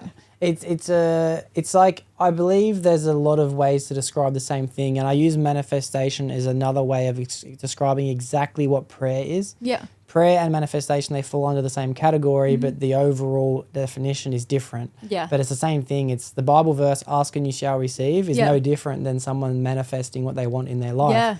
Yeah. The ultimate thing underneath it is that you'll get what you want. Yeah. You know? Exactly. And I feel like you do attract more. It's like the law of attraction, where if you're positive will attract to you. Exactly. But it's also a projection of what you believe things to be true, you now see to be true. Exactly. You know? And I think she talks a lot about like people that you attract into your life. And there was a period of time where I was attracting really like negative people, and then it's like I woke up and I was like, I don't deserve this. And it's like you will attract what you think you deserve. And then as soon as like those people come in, they teach you these lessons, you're like, fuck, I don't deserve this. And then more positivity and more like great people like then entering. And then that's when I was like, manifesting like is real for me. Yeah, I know. Like, and it's also a crazy thing to wrap your head around, the fact that those lessons that you had to learn through the negative people only is what got you to the position in which you are today. Exactly. You know? So it's like you kind of have to not be grateful. I'm not saying everyone has to be grateful, but it's like, even though you didn't have the right mindset in your own belief, where it's like, I wasn't thinking of the right thing, for some reason you still attracted the thing you needed to get you to the position you were going to get It's crazy, hey? Yeah, it's crazy. I'm just trying to put the dots together, and I'm like, life's crazy, honestly. Life is crazy. Life is crazy. Well, with a belief in anything that can't be measured, like manifestation, it's only a belief. Do you have a belief in any form of God, or could be gods, could be Thor, could be Loki, could be practices or anything like that? I don't want anyone to come for me, but I'm not a godly person. But what do you mean by godly person? Like, I don't believe in God. Okay, yeah. Personally. Yeah, but people who do, I respect it. I think that's what you want to. I more believe that we came from monkeys and all that kind of stuff. So that's what I believe in. Yeah. But when it comes to spirits, I believe in like angels. I believe that there's angels. And since I was a little girl, my mum would always say, you will have an angel with you. Like, and it's, again, sounds so woo-woo. But like little things like, if I'm in a car park, for example, and it's really, really busy, and I just go like, please, like, give me, like, always I'll get a car spot. Yeah. Like, you know what I mean? I always feel like there's someone just looking after me. Yeah. As woo-woo as that sounds. And as woo-woo as that sounds, trust me, because I know it sounds woo-woo, and I believe it. Again, if people are godly, they pray to God, right? Yeah. But like, and in our society, like that's not woo-woo, but like praying to an angel is woo. Like it's the same thing. It's the same thing. That's what I was trying to get at as well. Yeah. It's the same thing. You're not doing anything more woo-woo than anyone who is a practicing Christian or Muslim or Hindu. Or that's why I just think when it comes to like religion and like spiritual stuff and that, Like, everyone argues about it, but why? Like, if someone wants to believe in someone doesn't want to, I just don't see the big deal. Yeah, it doesn't hurt you in any way. Yeah, you know. And what's crazy is I have this conversation as much as possible, and I find that everyone has the same belief. Yeah. They just have a different description on what their belief is. Yeah, exactly. You know? It's everyone's got something that's guiding them. Yeah. You know? Because every time I say about like me not personally believing in God, I get attacked, and I just think I'm not sitting here fighting you. Like, if that's what you want to believe, I'm all for it. Like, perfect. I think that there's a fucking angel on top of me right now looking down on me. So whatever, you know? Yeah. So. Yeah. And I had to come to terms with that. I think that those people who believe that what they believe is the only thing to be right are more closed-minded than the people they're calling closed-minded 100%. because they can believe that we have commonalities. Yeah. Some people can't if they're stuck to a certain way of thinking, which... Yeah. I do get it. I do have empathy towards those kinds of people if what they believe is what they believe. Yeah. I'm not trying to change what anyone believes, but I'm just hoping that everyone can kind of come to a common ground in the understanding of we all believe in something. You know? Exactly. That's all we need to do. Exactly. And why fight? Like, you're not going to change that person's mind. So what's the point? Like, you just, cool, you do you know? Yeah, I know. What do you believe in? I have a weird grasp to define it myself. I found I was never a believer. My whole family doesn't believe in any. There's no religion. My nan's the closest thing to being hippie. Like she's my nan's in a cult. She's a full hippie. Oh, bless. I love my nan. Bless. She's full hippie. Yes. So she always said things to me when I was young, like about projecting the world you see and interpreting, you know, having your inner child and the fucking, you got your feminine side and this and that. See, the feminine and masculine energy kind of thing. Is that, But I mean, just an overwhelming and you're just like little nut like, job. You're like, yes, nan. Just a nut job for a nan. That's how I always saw it.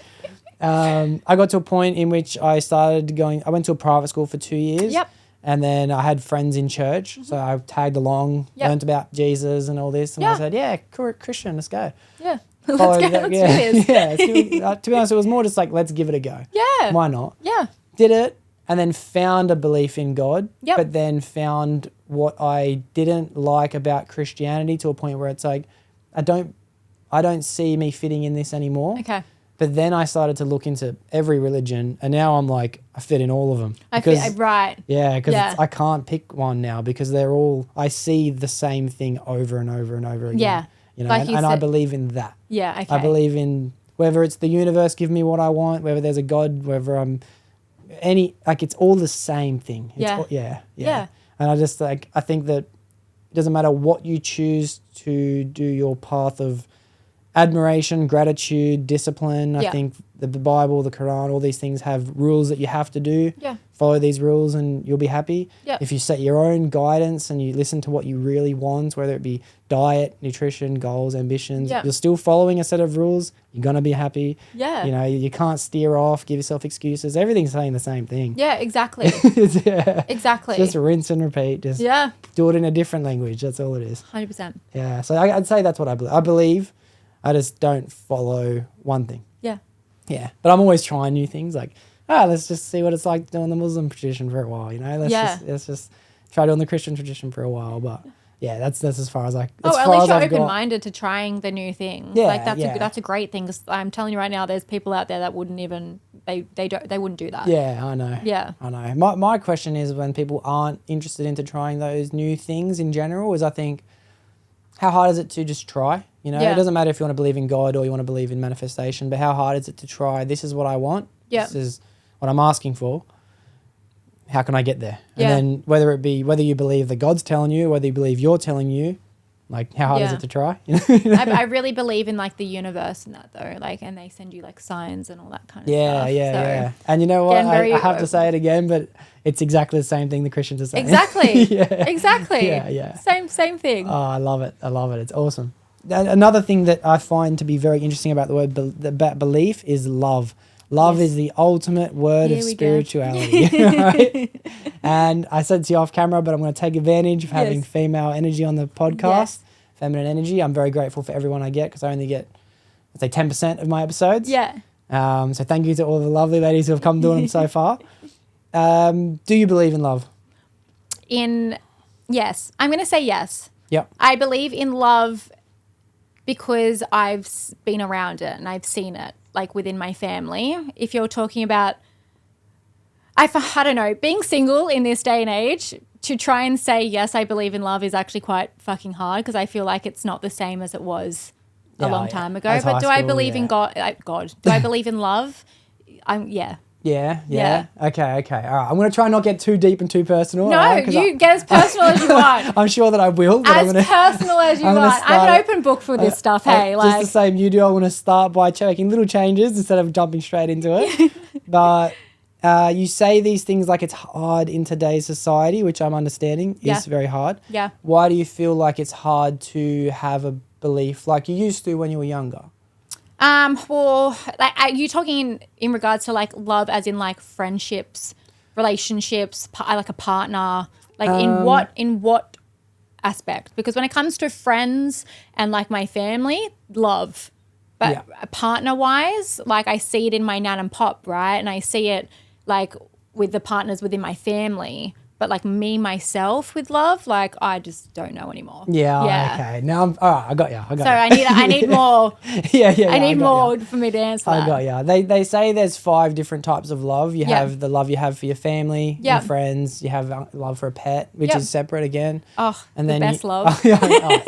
Good love, isn't it? It's good love right there. If it's a dog, yeah. So yes, in that aspect, I believe in love. If it's a cat, I also don't believe in love. All right, hey, sorry. I had a cat his name was Garfield. He was my son. Yeah. And he passed away last year, R.I.P. And he was 19. Wow. And I fucking loved him. Yeah, okay. Love exists. And he loved me. Like he was, honestly, stupid as this sounds, he was my soulmate. Yeah. Yeah. Okay, look, okay. That was a heartwarming story. You can love a cat. Thank you. I apologize for that. Yeah. But, anytime anyone says, oh, I don't really like cats, I'm like, listen. Yeah. Listen. Okay, you got me. There's also the love that you can have for yourself. Yep. You can have love for the things that you hold attachment to, being personal things. And then there's also love that you can have. I think the last one is like sentimental, idealistic concepts. So it might not be like, I love exercise. I love the feeling I get when I exercise. Right, you know what I mean? Okay. So there is obvious people definitions of love. Yeah. I think the love I'm more curious about is love as in terms of, I guess people use the word soulmate, to describe it. And me personally, I'm not an expert. I'm trying to figure it all out myself. Yeah. So do you believe in the word soulmate at all? It's hard to say when you haven't found your soulmate. Does that make sense? Do I believe it's there? Yes, because I've seen people who have found theirs. So I'm like you look at them and you're like, that's fucking love right there. Yeah. So I believe that it's there. But again, manifestation, when you really believe that you deserve that, then I feel like it will enter your life. Of course. But of course. Yeah. Of course. I couldn't agree with that anymore. And a soulmate is a hard concept, because you have to either believe, or you could believe in both, but that the world is destined for you to end up with this person. Yeah. And you're both on your journeys to eventually come together. Yeah. Or is a soulmate someone that you just choose to spend the rest of your life with? Yeah. I've been battling the idea for a while because I thought that I believe in arranged marriages wholeheartedly because I believe, wholeheartedly. And that's an interesting topic. Yeah. Why? Because if the fundamentals behind the concept all align, then I get it. Okay. It's that you've been raised under a certain level of traditions and foundations. Yeah. Could be culturally, religiously, or just family orientation. And your parents know who you are and who they've raised. And they also know a similar family who have the same beliefs and foundations and culture and religion. I'm listening, yeah. And then when you get together, you have the root foundation for what you want out of life and you choose to commit through thick and thin, And I believe that love is a choice up to a certain point that you have to ride the roller coaster wave with. Okay. So I think if I was born in the culture, I'd be great. I'd say, Mum and Dad, go. Just hook me up with whoever it is. No. I think in today's world and Western society, it's like the gamble's too high. You know what I mean? I'd love that feeling, though, of getting to know somebody. Yeah. Like if my parents were to arrange a marriage for me, I don't know that person. Like, and then they're going to put a wedding ring on and then you have children, you don't know them. Like, no one knows me more than I do myself. My mum might have raised me, but like as an adult now, like what my mum thinks that I would want is probably not what I want. Does that make sense? Of course, yeah. So like that feeling of getting to know somebody and like going on those dates and like figuring out all their quirks, that's, So I personally don't believe in arranged marriages, but if that's what you want to do once again. Yeah, of course. Of course. I think that you can have both at the same time. I believe that it is a great feeling getting to know someone for the first time. That's a good feeling. But I find a better feeling is once you already know who they are and you have that commonality. Yeah. And I think that it's those things in the beginning that make it such a good feeling where you are finding the commonalities. You might have completely different interests and lives. Yeah. But you have the commonality of having interests. You have the commonality of having goals and aspirations and it's almost like we're looking for ourselves in someone else in a weird way. You know, you think about it. But then like opposites attract. You know what I mean? Like if you're too much like that person, it never works out. You're like, fuck. Yeah, that's true.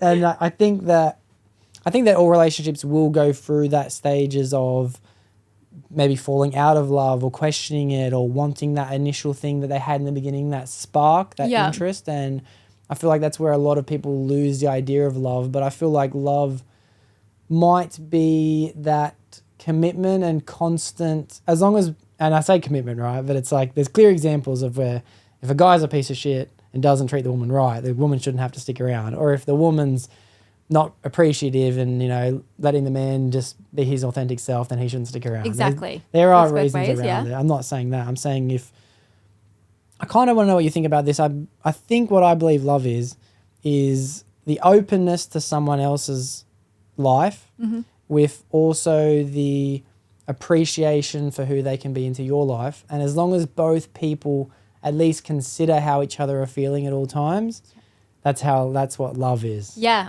you couldn't have said it better. You know? I feel like a lot of people enter relationships these days and they just become like one person. Yeah. And or like you said, I find these days a lot of people do not give a fuck about your feelings at all. But you're right, like a partnership should be used working with each other to grow and to always take on board like how the other person feels. Yeah, yeah. So, yeah. And sometimes it can be unintentional. You might be accidentally offending or upsetting or doing something in the wrong way, and the reaction might be something that now you've been, I didn't fucking know that you were feeling like this. This ain't my fault. But it's a constant balance of juggling that feeling, you know? And I think the ultimate reward, like you're seeing with your nan and pop, I think you said, like you look at that and there's just something naturally intrinsic about seeing an elderly couple. Oh, just the way my pop looks at my nan. Yeah. Like my nan is his whole world. Yeah. And like whenever we have family things, it is the most beautiful thing to watch. Like they're just, honestly, you look at them and you're like, that love that they have, I don't believe exists anymore in this day and age. Yeah. I don't. Yeah.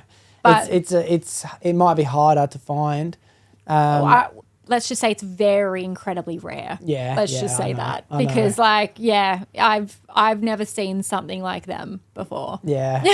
My nan and my grandfather separated maybe, it was a while ago now. I'm going to call it 10, 11, 12 years, something like that. I was only probably early high school. Yeah. And that was my hippie nan. She was out there, you know, and she believed she felt what she needed to feel, which was I need to be free-spirited.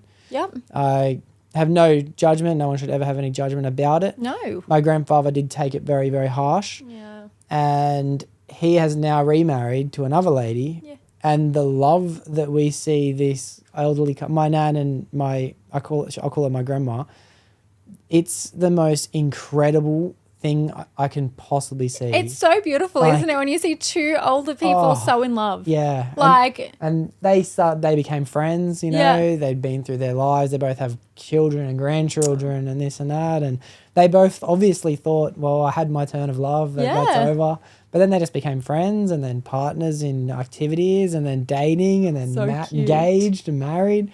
The whole family is just watched, and to be honest, it's merged two families together. So cute. So I have step family that I've never had, and I love them all. Yeah. Like it's insane. My dad's got brothers and sisters at the age of 40. That's crazy. That's insane. That's crazy. And everyone's just watching with admiration. That's so beautiful, isn't it? And you can't help but see those things and go, yeah, love exists. It does. It definitely does. Like anyone who sits there and like, nah, I feel like they just maybe have a lot of inner work they need to maybe do. Like, I believe it exists. I just believe these days it's harder. Yeah. It's just so hard. Yeah. So. Do you feel like you've ever experienced what the feeling is of love? Well, I was in a 7-year relationship. Yeah. So I want to say yes. I don't know how to answer that. I loved, but like in love to the point you look at them and you're like, fuck, you are my soulmate. No. Yeah. Like, I'm going to be honest. Yeah, of course. That's completely fine. Yeah. To be honest, I've been in love many times in my life. Yeah. I've definitely experienced that feeling too. Yeah, when like, you love someone. You love and you care for them. Like, I would have literally died for him. Like, I loved him so much. But like, I feel like, I don't know if you know, like if you get this feeling, like there's like love and caring and then there's like in love. Like the way, like I said, go back to my nan and pop. Do I feel like we were like that? No. Yeah. Absolutely not. Yeah, it is a weird, because to be honest, it's a limit on our vocabulary to be able to explain these feelings, you know? Yeah. And you can love someone and tell them you love them. And you can also know deep down that I might not want to be with this person for the rest of my life. You know what I mean? And it's like we haven't got that word to tell someone. Yeah. You know? So I'm going to just tell them. You know? It's like, oh, fuck, we're so limited in our experiences, you know? Because you know what it's like when someone doesn't say they love you. So it's like, you know what it feels like when someone says they do love you. Yeah. So you have these two feelings. But why can't we have more in the middle? You got like, you know? Yeah, exactly. Why can't we have like, oh, I'm close to loving you for the rest of my life. Just close. You're almost that person. Almost there. Yeah. The world. It's a fucking annoying too. You know? We're fucking looking. Yeah. Yeah, it's wild. 7-year relationship also is another cool thing, I have to say, because it's another experience of commitment and discipline and dedication. And even just being in a relationship that lasts that long, it may have helped with a lot of things that you're going to go through, not just in relationship, but in life in general. Oh, 100%. I've been in multiple long-term relationships. My longest relationship was like 5 years, I think. Still a long time. Still a long time. Yeah. And to be honest, out of everything, I'm grateful for the whole thing. It was the commitment, you know what I mean? Like 100%. Like it was, I committed to this man. Like I shouldn't have, but I did. Yeah. But it teaches you a lot. It does. But coming out of that, I had to do a lot of healing, and I feel like I keep going back. So we've been broken up for nearly, I'd say 2 years now. And I've tried to put myself back out there, but like I just think I was attracting people that were just like him. Yeah. Instead of like doing the actual inner work that I needed to do. That's such an important thing too. And, And I want to get to looking for love in a second too, but just that period of, I'm going to call it alone. You know what I mean? I wouldn't want to say it's necessarily always suffering, because relationships can exit in a peaceful manner, but that feeling after being with someone for so long, that internal work is so much work. I don't know what it was like for you, but it's like, holy shit. You're confronted all day about things you don't want to think, and then you find reasons to stop thinking and feeling them to make yourself feel better. And then you have to come around to, I need to think this, I need to feel this. Like, let's work out, you know? It was hard, but every situation is different. So with my breakup, how do I put this without getting too in depth with what happened? Mm-hmm. Situations kept happening, and I would be, like you said, so committed. I don't believe in giving up. Like if I have a partner, if one little thing goes wrong, I believe in talking it out, and like, we've been together for this long, I'm not just going to leave. Like, we're going to work this out. So I kept going back. So my brain actually was starting to heal within 5 years, but I stayed around for 2 years. By the time I finally left, I actually was okay. Yeah. Does that make sense? Yeah. So actually those 2 years of still, and I didn't even know it, I was like healing from this person for 2 years, to the point I actually built the courage to leave. And then, I don't know how to explain it. Yeah. I do know what you mean. Do you know what I mean? Like, you know when you break up with somebody and you go through that breakup and you don't want to get out of bed? Yeah. I left and I was fine. Yeah. I was so happy. Yeah. Yeah. I've been on receiving ends of both long-term relationships, of heartbreaking and heartbreak. And I don't know if either one of them is more painful than the other, because you still have empathy if you do break someone's heart, but you still feel like shit if someone breaks yours. Yeah. But I've also been through a relationship where it wasn't a shock. It was more of a decision that I had to come to terms with and how to do it and when to do it. And by the time you do exit that relationship, you do genuinely feel like you're the person who's made the right choice. Yeah. And I feel like that's what a lot of the times breakups end in such a shit state. Yeah. Because it's like you don't have that time and experience to understand the circumstances yet. You know? It's a shock to the system. Yeah. You know? Like when I say I was happy, I still had to heal from certain things that I went through in that relationship. So yeah, like I feel like everyone's breakup is different in how they're going to heal and move forward and all that kind of stuff. But you're right. It's like the loneliest time of your life. Oh, it's the fucking loneliest time of your life. Yeah, right. Tell me about it. Like you're not yet ready to put yourself back out there, so you're not going to go find someone straight away, and then you talk to your friends but they already hate him, so it's like I can't talk to them. Don't want to open up to your mum about it, so you just sit there and you're like, who the fuck do I talk to about this? Like I'll talk to my mum, like, God forbid, like my mum is just always there. It's like whatever, it doesn't matter what it is, I'm just waiting. Like mum might be doing something, I'm like, gotta talk to mum about this. Yeah, you're like, I gotta talk to someone. Yeah. Mine's my sister. Yeah. I'll talk to her. Yeah. Nice. Yeah. I find that especially after someone said it to me on the podcast and I'll always remember it. Yep. You learn everything you do like in a relationship, which is why you stay around inside of one. Yeah. But I think it might be more important. You learn what you don't like. Yeah. And then you take that to the first date on the next one. Yes. You know, and it might have taken you 5 years to learn what you do and don't like, which is crazy. But then you know what you don't like and you go straight to date number one with it. Like telling them? Like Nah, not telling them. I was like, just before hey, just look, I don't like this, all right? Yeah, you can. I suppose there's no harm in doing so. I've never really done that. No, I wouldn't either. But you know. When it comes to looking for love, because I have the understanding that you still have the belief seeing an Adam Pop, you might not think it's as easy to find as they found it. There is more people, we have more experience, more options in life. True. It is obviously going to be harder to find the diamond within the hay, but what is some clear signs, and I say this to my mates who listen as well. What's some things that are good to look for as a trait in someone else, and what's some things from your experience that you want to avoid? So good things, I'm massive on communication. And I just feel like, are you saying this in regards to like first talking to somebody? Oh, however you want to answer it, to be honest. I'm not asking you necessarily a specific example, but it could be for someone that you are interested in the beginning or someone that you're thinking about committing to. Yeah, cool. So communication, I hate when people like will communicate with you one day and then ignore you the next and just be like, well, I'm busy. Like if someone says I'm busy, so communication's a massive one. And I just feel like respect for one another. Respect's a massive one for me. Like, and I feel like that's it, Yeah. That's pretty simple, hey. Like, all I need is communication and I'm happy. I'll tell you what, love's coming towards you. Like, just communication. Like, I don't need to be taken out and all that kind of stuff. If you're going to have the time to just... little messages like, hey, hope you're having a good day. Like, you have no idea. That makes my whole day. Thank you so much. Thank you, Abby. It full does. When you get a little message. As a guy, you're sitting, you might be working and then all of a sudden you just see your feet will just start going like this. And just niceness. I need someone that's nice. Yeah. I've got to be honest, I think you should narrow down what you're asking the universe to give you to a more specific point. I'm not asking for them now, but if you believe in manifestation, then the universe will give you everything you want. I know, but like right now, like finding love is not a priority of mine. That's okay. That's cool. That's nice. That's also a very important mindset. I just feel like I'm not looking for that right now from all the experiences I've been through. So I need to work on myself, and my business is like my main priority. So because I can't really answer that is probably a very clear reason as to I'm not ready for it. Okay.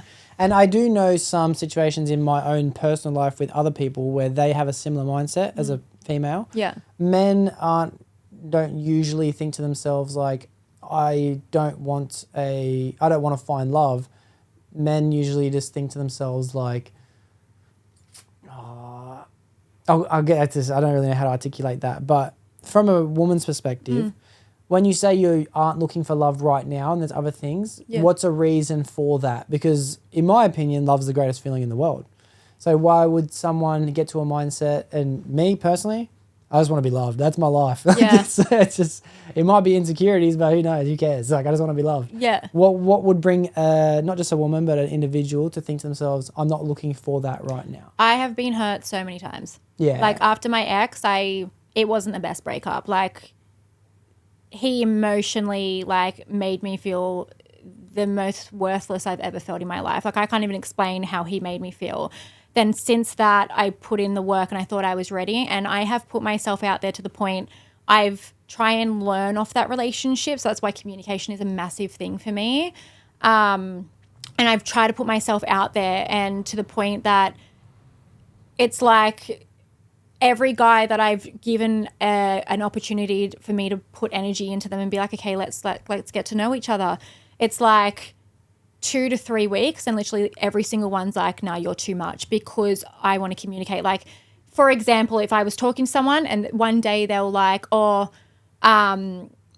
hope you're having a good day, then the next day they ignore me, I'll literally just say, oh, hey, is everything all good? Like if you don't hear from someone that you're interested in, you're going to ask them, right? Yeah, of course. Hey, is everything good? Sometimes it's like, are you alive? You know? Yeah, like all good if you're busy. Yeah. I don't care. If you don't want to talk to me all day, all good, but communicate that. Hey, I'm just busy today. Do you mind if I text you tonight? Yeah, cool, no worries.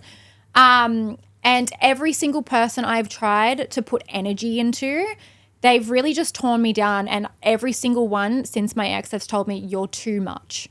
And like right now, I just feel like I'm just not interested these days. Like someone will come along when they want to, but I've just been putting my energy into the wrong people that I'm actually just so tired. Yeah. I understand that. I can relate to that too. I find that I try and balance and I don't even know which way is the right way to go. So it's more just than just spitting out what I'm thinking. But when I am when I want something out of someone, right, and I find that I'm not getting that, sometimes I think to myself, do I want it for the wrong reasons, or do I stick to what I believe I want it for? Like say communicate. I'm open. I'm all for communication as well. Yeah. I like it, and it's like I'm not the type of person to text throughout the day. Yeah, I'm and that's happy to fine. send one. Yeah. But I will have a phone call at the end of every day. You know? 5 minutes, like to an hour, whatever it needs to be. Yep. For me personally in my life, that's what I want. Yeah. And that's what I'm going to continue chasing towards. But then if I'm not getting that and someone turns around and says like, oh, I'm not interested in this, then it's like, I don't know whether to change what I want, to think to myself like, oh, I should maybe not want that anymore because it's not working, or do I think to myself like, no, I will get it, I just need to keep looking for it? See, and I'm the opposite, because I was in a 7-year relationship where we would text each other all the time. Now that I'm a little bit older though, and I'm like, I understand people are busy, they can't text me all the time, and that's the same with me. Like, do I just have someone that wants to just call me at the end of the day once a day, or do I want someone that's exactly the same, but I'm willing on my end. Like I was willing with these people to be like, that's all good. Like I'm used to something different, but I'm willing to meet you halfway. But if you're just going to completely ignore me and ghost me all day, and then like literally 24 hours later be like, hey, what are you doing? Fuck off. You're fucked. Like don't talk to me. That's a good balance then, because you are also understanding like that you still have what you want, and you're still like, that's not changing. You still have what you want. But there's also that understanding sometimes as well with, you know, just say someone's busy. That's an easy example. And that's in my life what I'm trying to balance right now. Well, then you need to remember, imagine if you find a girl, right, and she's like everything that you dreamt of, right, but she just wants a little bit more of a text message. Are you going to stop talking to her because you can't do one little text message? Like you have no idea, as a female, one message in the middle of the day when I'm working saying, hope you're having a good day, makes my whole day. You don't have to talk to me until nighttime now. I'm good. You know what I mean? And I feel like a lot of women are like that.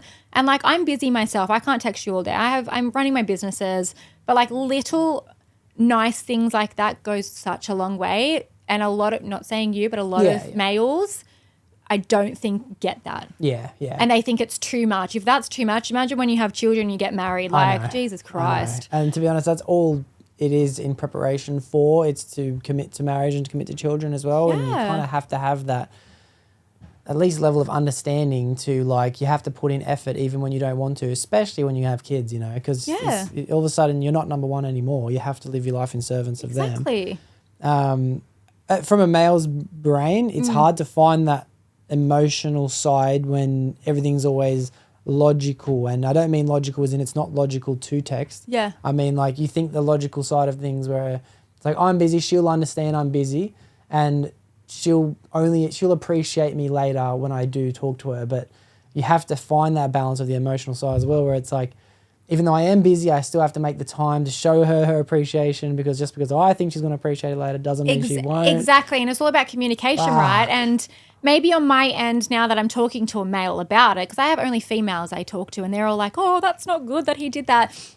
But like, I'm not the one to like yell at someone. I'll just be like, hey, look, like, it'd be nice if like I like this. So if you can just text me once so I know you're fucking alive during the day, that would be fantastic. And instead of just being like, okay, cool, I didn't know that you wanted that, it would be, you're too much. This is too much for me. I can't handle this. See you later. I know. On to the next. And honestly, from a guy's perspective, I get it. I have to say I do get it, because it's the pride that it's like you feel like you're doing enough, so you feel like you're worthy enough to be able to have a relationship. But then it's like when you're told you're not doing enough, you have to learn to get rid of that stupid egotistical pride. 100%, yes. And to be honest, that's only a skill that I'm learning at 25 years old. Yeah. Like, I want to be able to show up to every occasion and be like, I am good enough. So you're 25. See, the last person was 33.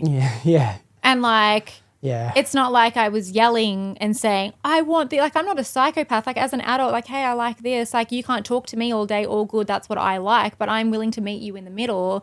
But instead it's like, nah, see you later. I'm on to the next one. Yeah, I know. Like, and I feel like there might not be enough open vulnerability on both ends of most relationships. Yeah. You know, I feel like men aren't able to be vulnerable enough to say, or to accept when they hear something like, oh, this is what I'm also expecting of you, which is completely fine to expect. 100%, yeah. Or it might be like, I didn't like the way you do this, or you don't have enough time for this. So that as a guy, you kind of think to yourself, offended, but you need to be vulnerable enough to let that go. But maybe, I think, and I'm not saying this is you, I'm saying women in general, maybe women in general aren't doing the same thing, except from a different lens, where it's like, what can I do to show you that you are appreciated more, you know? 100%. I agree with you. There needs to be this, and that's communication. Exactly. You know? Exactly. But these days it's like males won't communicate that with you. Yeah. Like, well, from a male, women won't either. See, I'm a big communicator now. If something's on my mind, I'm happy to sit down and be like, hey, look, this is bothering me. Like, can we talk about it? If it was an every day, every week thing, that's when I understand guys would be like, shut the fuck up. Yeah. Me. But like, if it's something like, I don't know, talking stages these days is hard because you're finding out what each other likes and what's like, I guess, a red and green flag and whatnot, right? So, yeah. It's a bit harder. The talking stages, honestly, are so fun, but they're so shit. No, they're not. They suck. They suck. Honestly, if I can just like the first date, fun, woohoo. And then like you get like 2 to 3 weeks in and then you start to overthink and you're like, this person hates me. Yeah, I know. And to be honest, unless you have constant reassurance that they're into it as much as you, you're your own worst I feel like it's a female thing too. The last person's like, you need so much reassurance. I was like, Trust me, guys do too. And to be honest, my biggest trait that I'm most attracted towards is gratification, gratitude and like appreciation. Yeah. So like that's what will get me to dive straight in and give all the attention that could possibly be given because I'm being shown that my fruits of my rewards, you know what I mean? Exactly. And I feel like that's such a male energy thing too. 100%. So I'm wondering from a woman's perspective, what is it in the beginning stages of a relationship that lets a woman know that they are willing to keep going further in because they are enjoying it? I think it's time. Yeah. Yeah, like if I go on a date with someone and then they message me and they're like, hey, I would really love to see you again. Like it literally just that.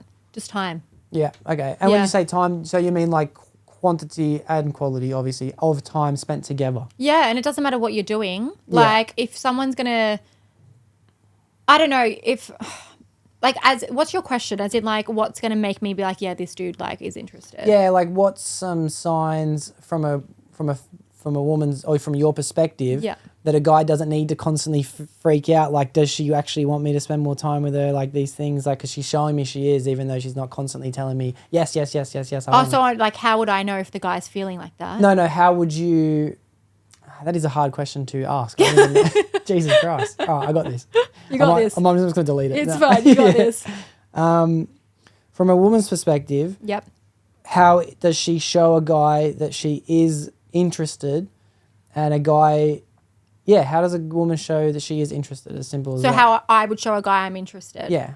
Again, I just communication and time. Like I Yeah. feel like it's that simple. Like I'm interested in you if I'm saying I'm so busy, right? So me as a person, I'm not going to take time out of my day to come and hang out with you for an hour or 2 hours if I'm not interested in you. Yeah.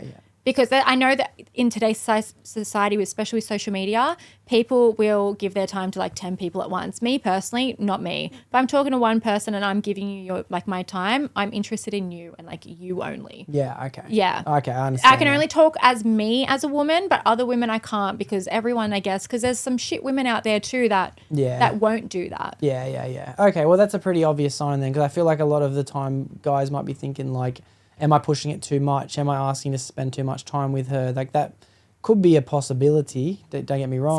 See me though, I love that. Like I love when someone's like, hey, you want to hang out? I'm like, okay, this person actually, because that's reassurance for me. Yeah. So I'm like, sweet, they want to hang out. It sounds like it might just be reassurance on both sides then. Yeah, literally. I feel like in my own life anyway, especially in early days of relationships. Yeah.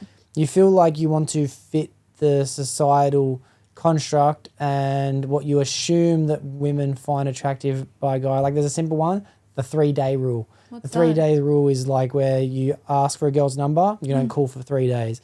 A lot of guys believe, yeah. Someone didn't call me for 3 days after that, and they decided to call me. I'd be blocking the number and be like, "Fuck off!"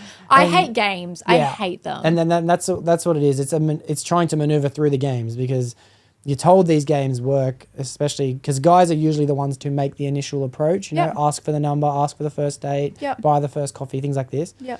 So you feel like you might have to swim through the games of not looking needy and desperate and things like that. But it sounds like the truthful part is a girl will let you know if she's interested if you ask to spend time and she says yes. 100% with me as a person, yeah. I'm so busy. So if I'm not interested in you, there's zero chance I'm going to come hang out with you. Yeah. Like I'd rather be working on my business and my goals. Yeah. But if I'm generally so interested in you, like I'm going to be like, yes, sweet, I'll come hang out with you. You know what I mean? Yeah. Like I don't care about the buying on the first date. I don't care about money. None of that. Like if you're going to give me your time, sweet. Yeah. Pretty simple. That's crazy. Reassurance is literally the same problem that Literally. men and women feel in relationships. We figured it out. That's crazy. I'm taking that forward all the time. Reassurance. The next girl you start talking to, you're just going to be like, reassurance. Yeah. That's insane. Wow. Well, I love that. I'm glad we got to the bottom of that too. Yeah. If you're not looking for love at the moment, right? Because, and as you said, you feel like you've put a lot of time in, you're just tired from the experience. Yeah. I'm excited for you to start looking again in the future because your list is very easy. All right. So before you do, work on your list. But if that's not what you want to be investing your time into now, what do you want to start? And are you excited to put time into? My businesses. Yeah. Now that I'm a fully qualified nutritionist, my goal is to eventually, I'm 28. So in my mind, I've never been one to want like kids and that. But now that I'm 28 and I'm older and I'm seeing it around me, I'm like, you know what? It'd be really nice to start a family. So to put my time and my energy into my businesses now to the point it can grow online, I want to be able to make sure when I do have kids and I do have a family, I'm still a provider and my husband or my partner at the time isn't the only one that is like working their ass off to try and get an income. So I want to grow my businesses so then my future self can thank me later. Yeah. And I can work from home when I have a baby and all that kind of stuff. Like I'll go crazy if I'm not working. So I'm excited for that, just to get online and build that side of things. Yeah, nice. So to create an automotive income in terms of things that you don't have to devote all your hours a day towards because you have that automation of money coming in because you've set up these businesses to blossom on their own. Yeah. That's an amazing goal. And to think also to be a provider as well, to participate in towards the financials of 100% is fucking a great attribute to have in general. Yeah. The men feel a lot of pressure, feeling like you have to be the sole provider because you also want to provide not just the finances, but you want to provide the opportunity for the woman to stay home and raise kids if that's what she'd pleased to do. Yeah, which is nothing wrong with that. So if anyone's listening to this and that's what they do, I don't think there's anything wrong with that. But I've never been one to be like, I'm just going to be a stay-at-home mum. I feel I couldn't do that. So I think about the future, like as crazy as it is, I put my energy in now, so then like I always think my future self will thank me so much when I'm older. Yeah. I've balanced in the past. I used to always say, me and my best mate Luke, we used to say to each other, like, that's future Jake and future Luke's problem. Yeah. And then we'd get to the moment, we're like, fuck past Jake and fuck past Luke.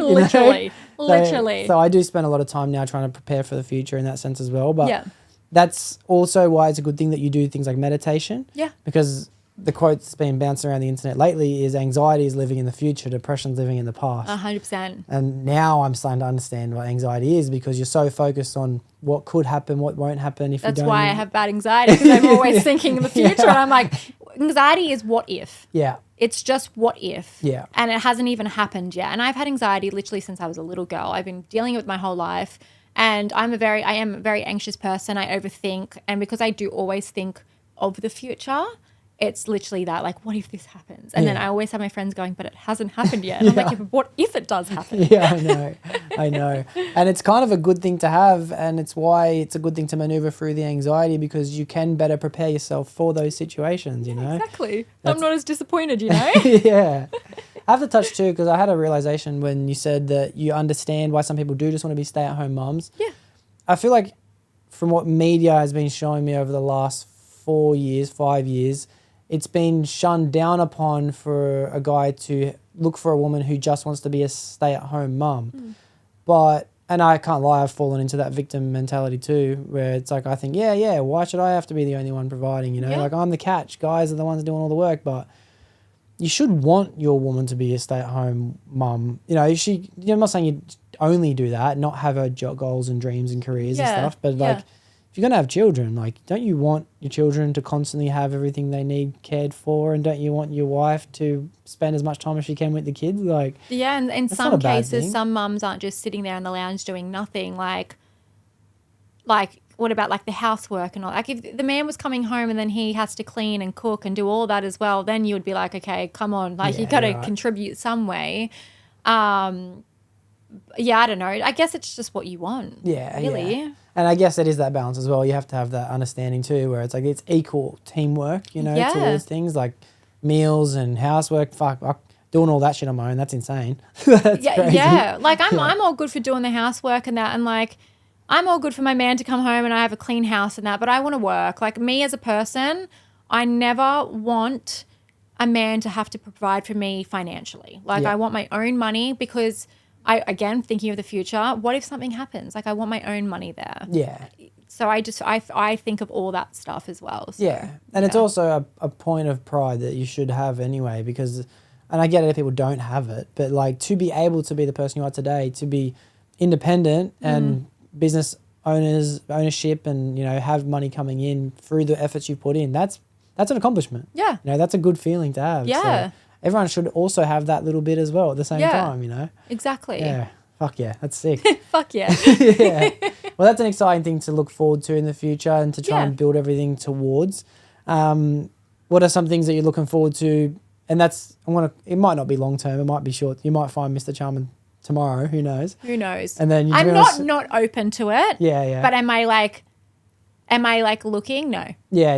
No. Yeah. But that's a good thing. I hear people say they're not looking for love. A girl came on the podcast, Taylor. She told me she's not looking for love. She's letting love find her. Yeah, exactly. You know? I was like, that's sweet. That's actually a nice way to put that. Like, anyone who like was to jump in my DMs, and if I was like interested, it's like I would just give them cool. Like, let's just give them a go. Like, you don't know somebody, do you? So you've got to put yourself out there.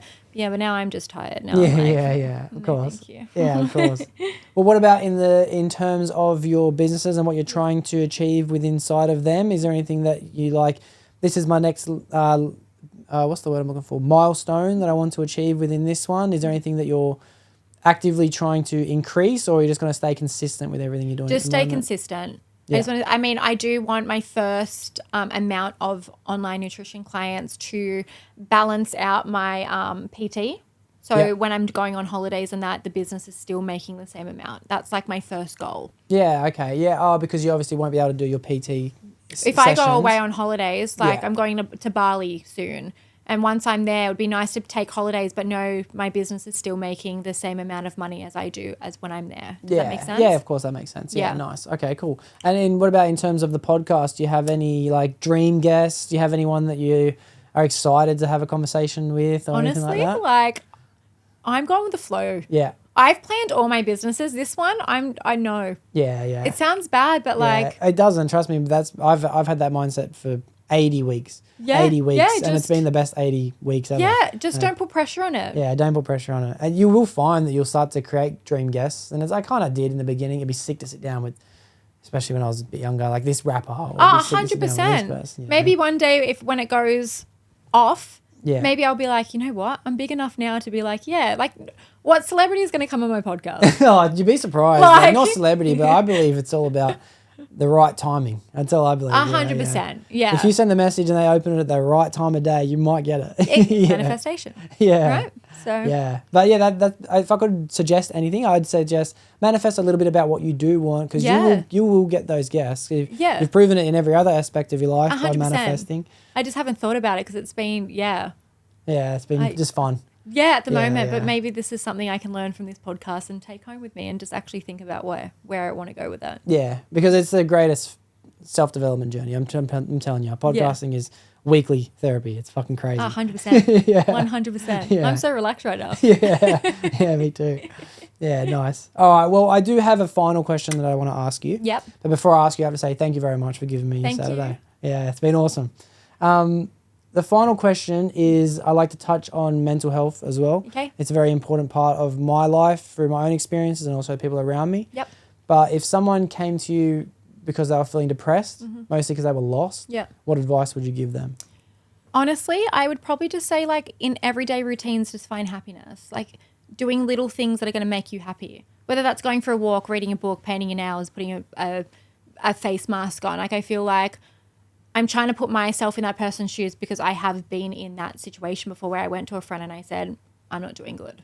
And like their advice to me was you need to start doing things that make you happy. Yeah. That's as simple as that. Yeah. It's just such a good answer. That's a simple answer. And if they're like, if you don't know what makes you happy just yet, then start doing things like self-care things and see what's going to work for you. Yeah. So that's why I got into running as well. Yeah, nice. Because How's your running going too? Amazing. Yeah, nice. I honestly, when I first started it was one of those things where I was like, why am I doing this? Yeah. Like, what the fuck? Yeah. And now I go and it's therapy for me. I put my headphones on and I just I ran, I think 6Ks today. Nice. It sucks because I just started running myself as well. Yeah. When you don't, like I was meant to wake up this morning and go for one. I pussied out. I was fucking too cold, too comfortable. It's freezing. And then I was like, warm coffee. And then I had a coffee and then I talked to my mum for a bit. And then it's like, fuck, tomorrow.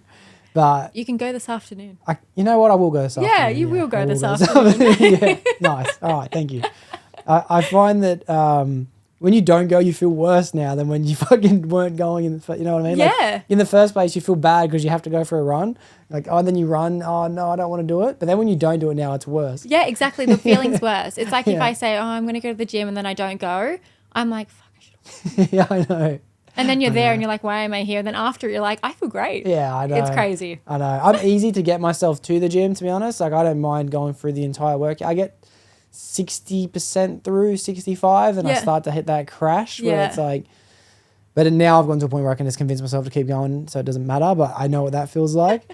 But running is one of those things for me where it's like the whole time it's like, just stop, dude. Yeah, no, I was like that. And now I found this weird, in the last, I'm going to say 3 weeks, this weird obsession with it. Yeah, nice. Weird, yeah. Nice. It's such an awesome obsession that I feel like is picking up culturally, isn't it? How many people are running? Like run clubs? I can't believe it. I don't think, though, I could go in a run club. Yeah. I've never even thought of doing one, to be honest. Because I just feel like if people talking to me while I'm running really just like, I couldn't do it. I didn't know they were talking to each other. I don't know. I would assume you're in a big group. Like, surely they're talking to each other. If someone was talking to me, I'd be like, I'm going to die. I think the only thing I'd be saying would be like, on your left.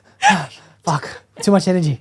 Next time I'll just go around. literally. So yeah, maybe I'll try a run club. You just made me think, well, why not try it? Well, I guess you meet people. Yeah. And it'd be a great, again, opportunity to meet people, network, all that kind of stuff. But like the thought of running and talking to someone just makes me. Oh, fuck. As soon as you mentioned the talking part, I'm out. Yeah, like, don't talk to me. I'm beating demons, dude. Fuck off.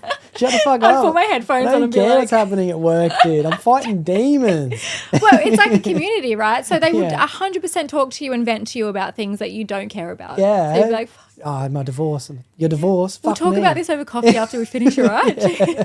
See at the finish line, dude. Like still 5Ks. We just started.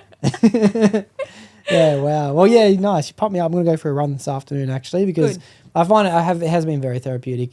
And I'm glad. Do you have that Strava app? Is that what it's called?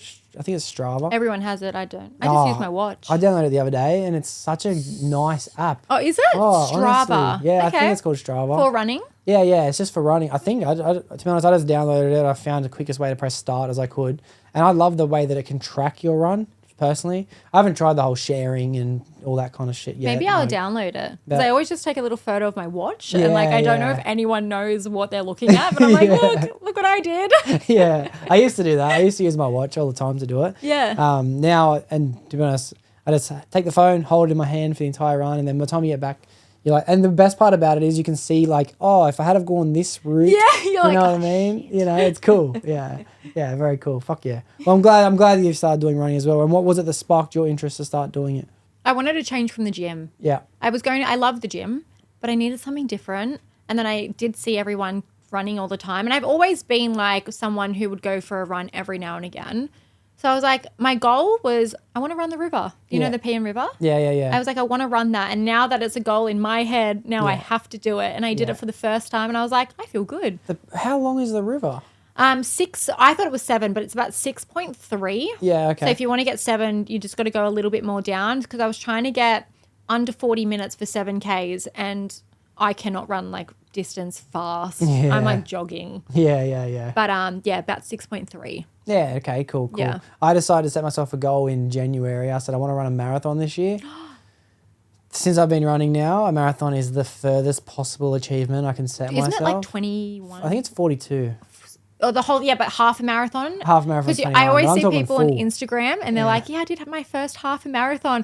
I've done 10Ks and that's the max. And that, I did it in New Zealand and I nearly died. Yeah, I'm the same. I've done a 10K, I think maybe 3 times in my life. I haven't done it in over a year and a bit. But it's like, fuck, I don't know if I could have gone further than 10 at that time, you know? And now that I've set myself a goal for a marathon, I'm like, fuck me. Like, I hate myself. You know? Yeah. But you know what? Maybe I'll do half a marathon. I would work up to 20 or 21 point whatever. But 40Ks, that makes me sick. I didn't know how far it was. I thought maybe from my house, let's just hit Rouse Hill or something. But it's from my house in Windsor to Sydney Olympic Park. And I'm like, yeah, fuck. One day. Let's start with half. Have you ever done half? No, I haven't done half. I would like to be able to do half in the next couple of weeks, but... Next couple of weeks? Yeah. What are you up to at the moment? I'm doing 10. I'll do 10 today. Okay. Yeah. And I'll do 10 today. We'll just do 10 today. That's it. We're not going any further. Yeah. That's crazy. As soon as I know that feeling I've got where it's like, today's the day. I know the day before I can convince myself it's the day. It ain't the day. It ain't the day. It ain't even the trial. Did you find though, when I started running for the first 2 weeks consistently, like I try and do just 10-minute runs because it clears my head. It gets me out of my gym. And my knees and my ankles, they're like so swollen and they hurt. But I've been told that the next day you just need to push past it. They're getting better now that I've pushed past it. But I'm not sure about the inflammation side of things. Everyone talks about the shin splints and things, and I'm not sure, to be honest. I know that running on the grass is the best thing you can possibly do. I've run on concrete too. I know that it's not good to run on concrete. I'm sure that if I found grass, I would do it. I just don't really want to do a lap of the park 150 times. No, see, that's boring. I need like scenery, like different. And if it's the park, you can stop at any time, like a treadmill. Yeah. So I need to be able to run, because then I'm like, well, I have to run back now. So. Yeah, I got nothing for you when it comes to swelling leg pains. I just think I talked to someone else who's a runner and they do like marathons and that all the time. And I'm like, is this normal? Because there was one day I did, it was 10 minutes and it wasn't fast. It was a little 10-minute run. Came back, I took my shoe off and my ankle was like so swollen and I had to like sit down for my clients while I was training them. It was crazy. And he's like, just push past it. And I was like, cool. Just suck it up. Awesome. It's always the best motivation, eh? Suck it up. Suck it up. I was like, feelings don't matter. I know, literally. I was like, okay. Yeah, nice. All right, well, you pumped me up to do this run this afternoon. I'm very keen to start implementing some more things into my diet as well. Yes. I won't go down this carnivorous path that I was thinking about starting in the next week, and I'll start. Look, it's your life, you do you. But as a nutritionist, I will highly suggest to have balance. And yeah, and I'm probably going to start having breakfast too. To be honest with you, no, not probably. You will start having. Okay, breakfast. I will. Even if it's like just a yogurt, muesli, and like a banana. Yeah, it's easy. I can do it. Start with that. Yeah, I've been thinking of not doing it just because I thought it was best to not do it, but apparently not. Yeah, you'll feel better. Yeah, cool. All right, well, I have to say thank you very much for coming and doing this podcast with me. You're welcome. It's been a nice sense of, especially the love conversation, the dating world and all these things. I feel a bit more grounded. Reassurance. I know. Reassurance. We figured it out for everybody. Yeah, reassurance. Yeah, awesome. Well, I have to say I'm very keen to post this and share this with people listening, and I couldn't thank you enough. Thank you for having me. Yeah. No. All right. Well, for everyone listening, thank you for making it to the end of the episode. It was another amazing episode this week. There'll be another one next week. That's a wrap. Yeah, we heading for the sun. Shawty going high, I ain't tripping for the funds. Yeah, I won't start, I ain't tripping.